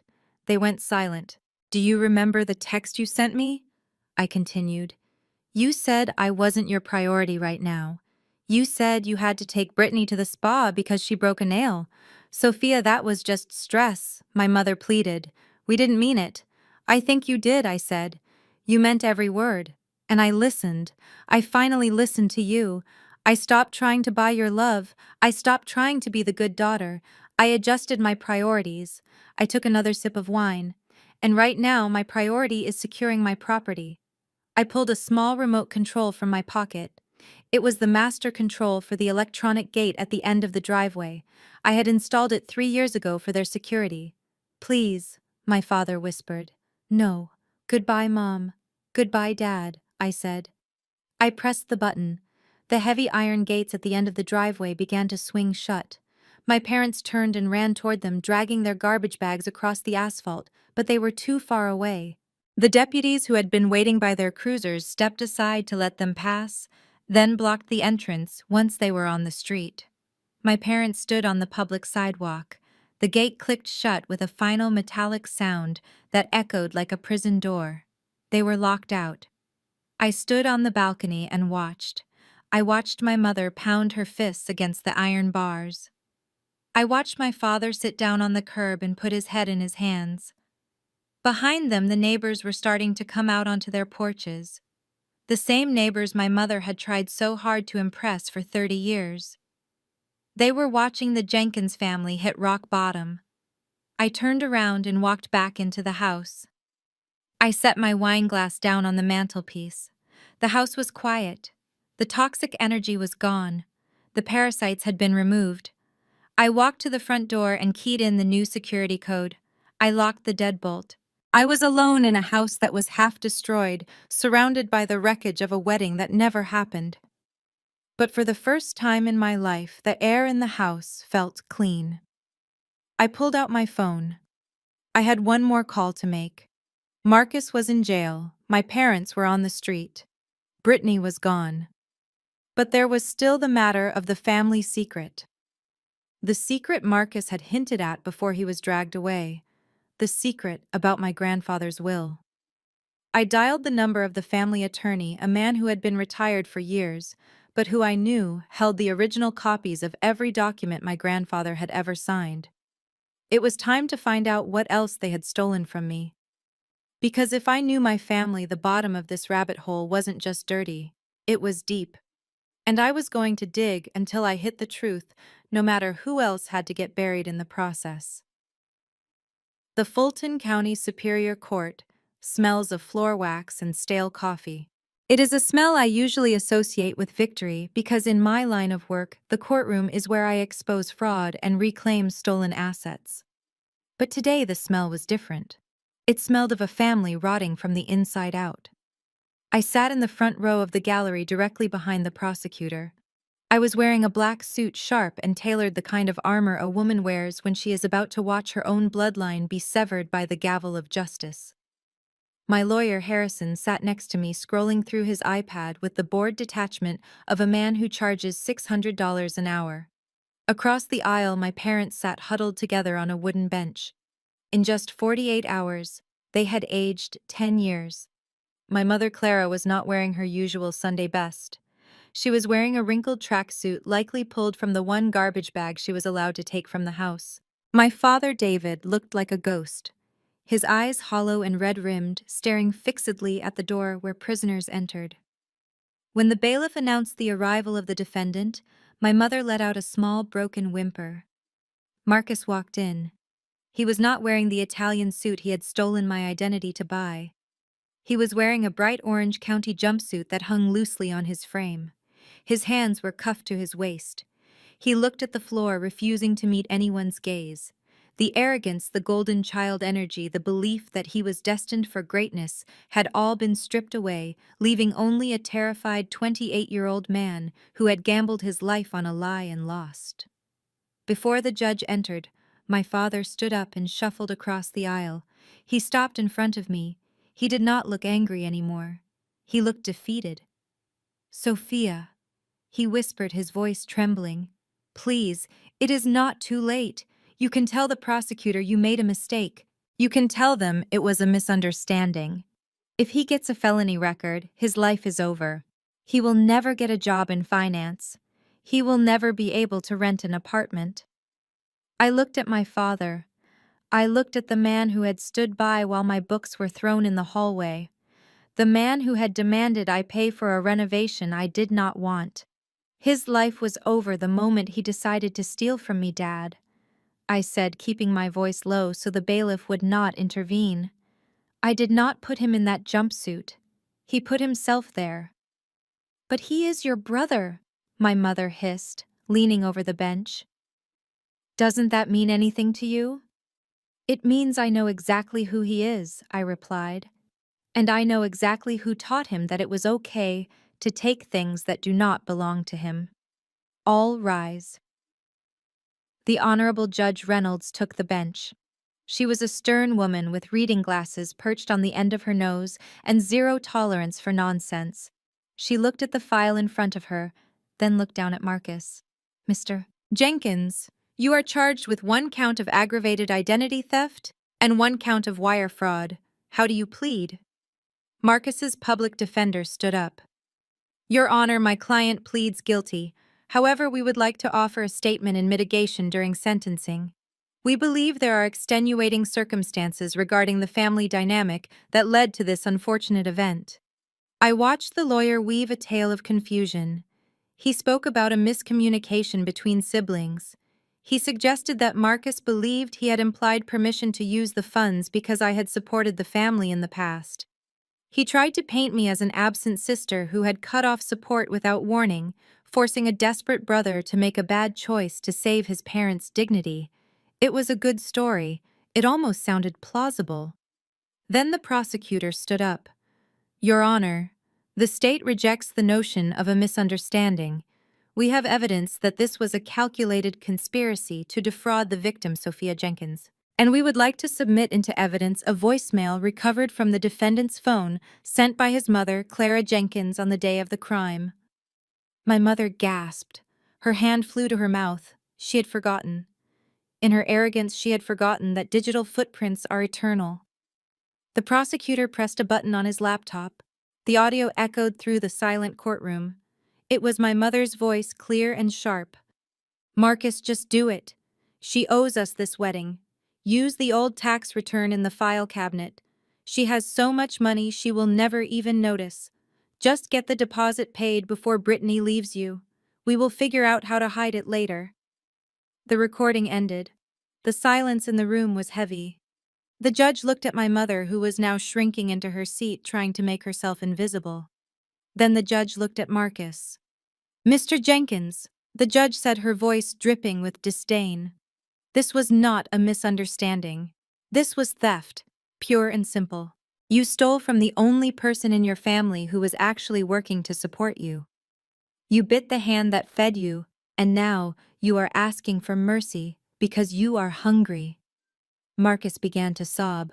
I am sorry, Your Honor. I am sorry, Sophia. I just wanted the wedding. Judge Reynolds shook her head.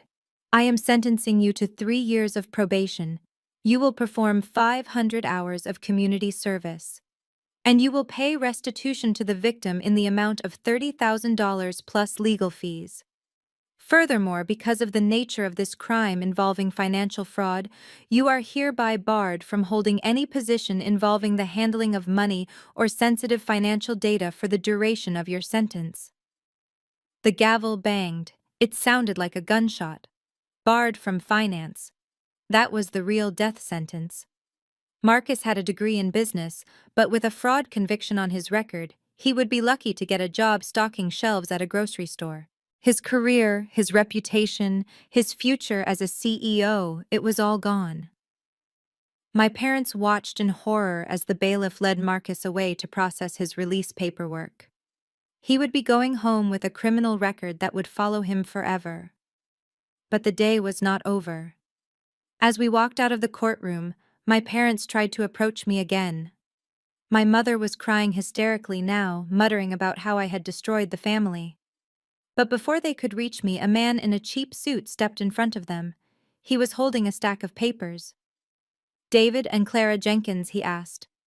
Yes, my father said, wiping his eyes. Who are you? I am a process server for the Fulton County Bankruptcy Court, the man said, handing them a thick envelope.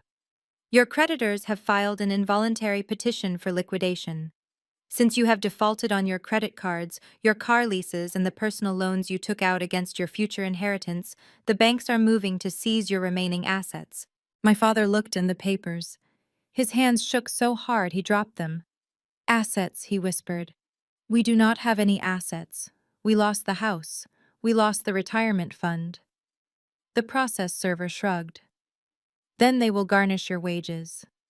And since I see here that you are both retired, they will be looking at your Social Security checks. Good luck, folks. I stood by the elevator and watched. It was the final domino. For years they had lived a lie.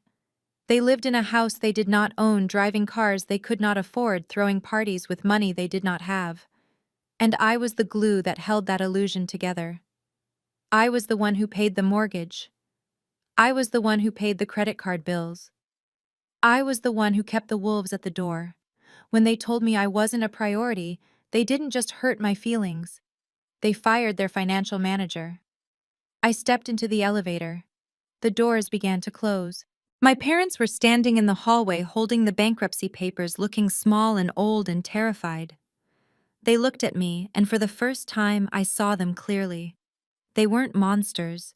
They were just parasites who had finally killed their host and realized too late that they could not survive on their own. I pressed the button for the lobby. I had one more stop to make. The family attorney. Because while Marcus was crying in his cell and my parents were reading about their bankruptcy, I had a feeling that the betrayal went even deeper than stolen credit cards. My grandfather Theodore had left a legacy, and I was beginning to suspect that my parents had stolen more than just my childhood. They had stolen my birthright. As the elevator descended, I checked my phone. A notification popped up from Brittany. She was suing Marcus for emotional distress. I smiled. The circle of life was complete. But as I walked out into the sunlight, I knew the real war was just beginning. Because what I was about to find in my grandfather's will would make $30,000 look like pocket change. It would change everything I thought I knew about why my family hated me. And it would give me the power to bury them, not just financially, but permanently. The audacity of a narcissist is a renewable resource that never seems to run out. Just 3 days after my brother was sentenced for felony fraud, and my parents were served with bankruptcy papers, I received a special delivery at my office. It was not a thank you note for not pressing charges against my parents. It was a lawsuit. Brittany Miller, the woman who had fled the scene of her own wedding disaster, leaving tire marks on the pavement, was suing me. I sat in my conference room and read the complaint with a mixture of disbelief and amusement. Brittany was suing me for $50,000 in renovation costs, claiming unjust enrichment. She was also suing me for $200,000 for intentional infliction of emotional distress, loss of reputation, and the pain and suffering caused by the cancellation of her nuptials. She claimed that I had maliciously lured her into investing in the property by concealing my ownership. She claimed that I had waited until the last possible moment to reveal the truth in order to maximize her humiliation. She painted herself as the innocent victim of a vengeful sister-in-law who was jealous of her youth and beauty. I handed the document to Harrison, my lawyer. He read it and let out a low whistle. "She has a lot of nerve, I will give her that," Harrison said, tossing the papers onto the mahogany table. "But she has made a fatal error." "What is that?" I asked, pouring myself a sparkling water. "She admitted to the renovations," Harrison said, tapping the page. "Right here in paragraph 4. She admits that she ordered the demolition of the wall and the removal of the original fixtures. She admits she hired the contractor." I smiled. Exactly. In the legal world, there is a concept called waste. It refers to the unauthorized destruction or alteration of real property by a tenant or someone in possession of the land. By admitting she ordered the construction, Brittany wasn't proving she invested in my house. She was proving she vandalized it. We did not settle. We did not offer mediation. We went straight to civil court. The courtroom was smaller than the one where Marcus was sentenced, but the tension was just as high. Brittany arrived wearing a pale pink dress and a cardigan, trying to look like a delicate flower crushed by the weight of my cruelty. Her mother, Patricia, sat in the front row, glaring at me with eyes that could cut glass. Brittany took the stand first. Her lawyer, a man who looked like he chased ambulances for a living, asked her to describe the trauma of that night. "It was horrible," Brittany sobbed, dabbing at dry eyes with a tissue. "I put my heart and soul into that house. I spent my life savings, my entire nest egg, to make it beautiful for my new family. And Sophia just stood there and laughed at me. She let me spend the money, and then she stole the house. She ruined my wedding.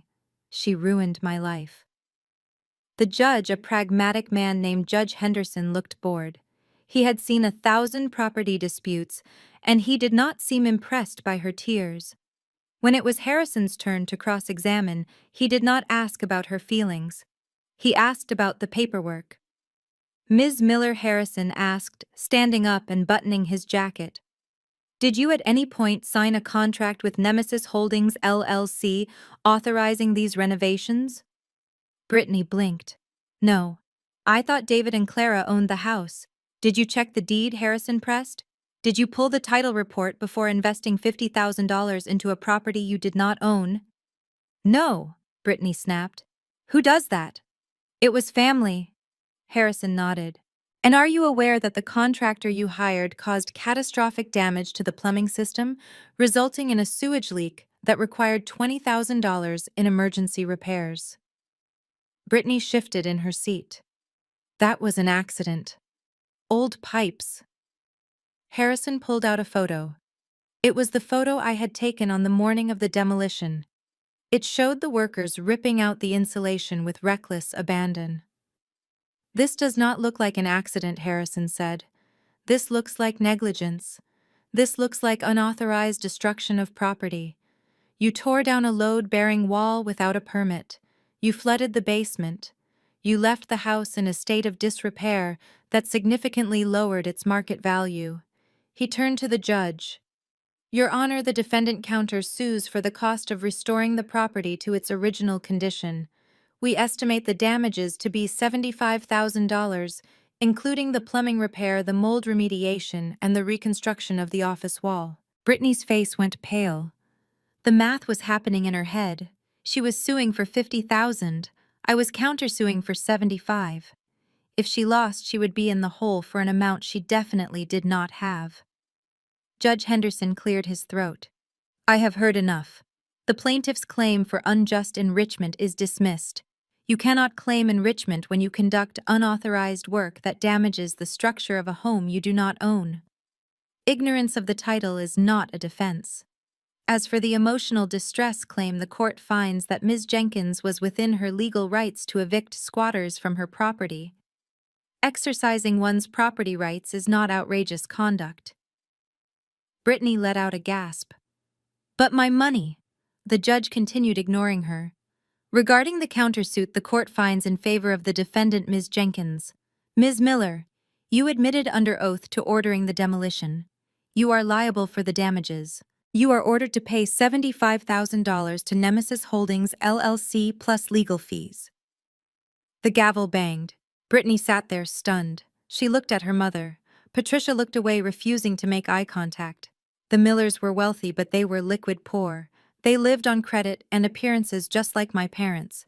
$75,000 was a check they could not write. I walked out of the courtroom feeling a sense of absolute closure. I did not want her money. I knew I would probably never see a dime of it. But the judgment was a permanent mark on her record. It was a financial shackle that would follow her just as Marcus's felony would follow him. Outside on the courthouse steps, the reality set in for Brittany. She was on the phone screaming at someone. I paused, pretending to check my email just to listen. I cannot believe this, she screamed into her phone. I have to pay her. I have to pay that witch. I have no money left. I have to sell the Range Rover. I have to sell my bags. She paused, listening to the voice on the other end. No, Marcus, she yelled suddenly. I do not care that you are sorry. I do not care that you are lonely in jail. This is your fault. You told me you bought the house. You told me you were rich. You are a loser, Marcus. A broke felon loser. Do not call me again. Do not write me. We are done. She hung up the phone and threw it into her purse. She looked up and saw me standing there. Her eyes narrowed with hate, but behind the hate was fear.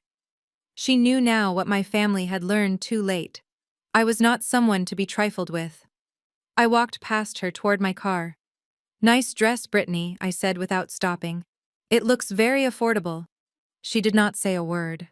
She just stood there defeated, watching me drive away in my paid-off luxury sedan while she tried to figure out how to take the bus home. I drove straight to the office of the family attorney. The lawsuits were over. The criminal cases were closed. The extraneous drama was finished. Now it was time for the main event. I parked my car and walked into the quiet, dusty office of Mr. Abernathy. He was the man who had written my grandfather's will 20 years ago.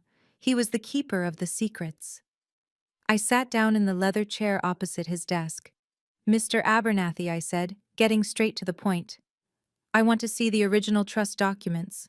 Not the ones my parents showed me when I turned 18. I want to see the ones grandfather signed before he died. Mr. Abernathy looked nervous. He adjusted his glasses. Sophia, those files are sealed. Your parents are the trustees. You are not supposed to see them until you turn 35. I leaned forward. My parents are bankrupt, Mr. Abernathy. My brother is a felon, and I am the forensic accountant who is about to tear your filing system apart if you do not hand over those papers right now.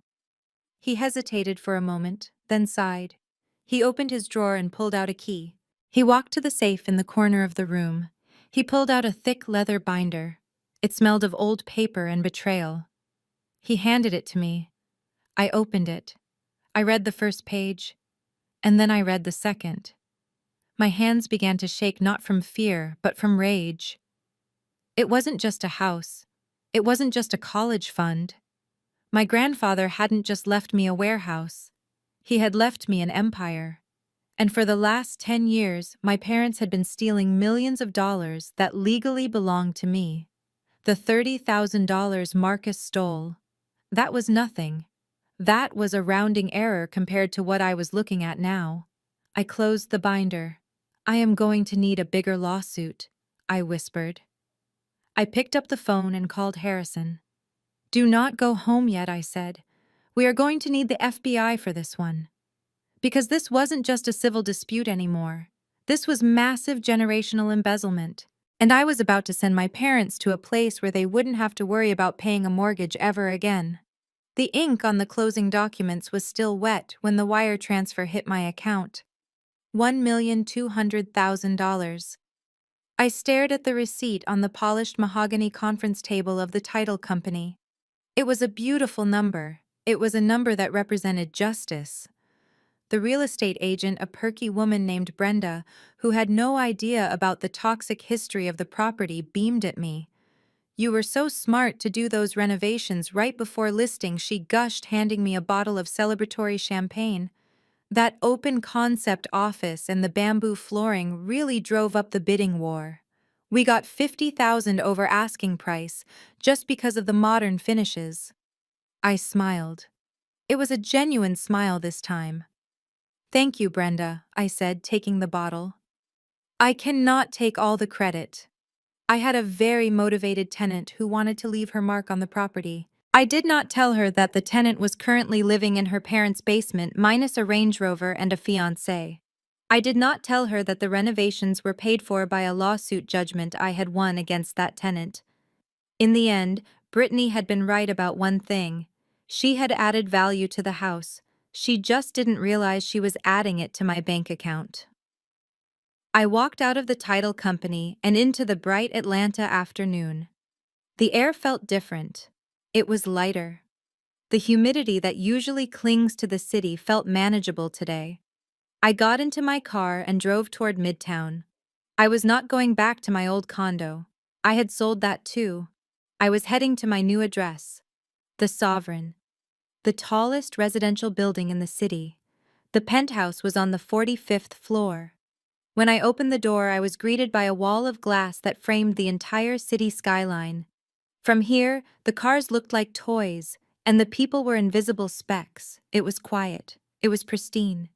The furniture was white leather and chrome. There was no dust. There were no old family photos hiding lies.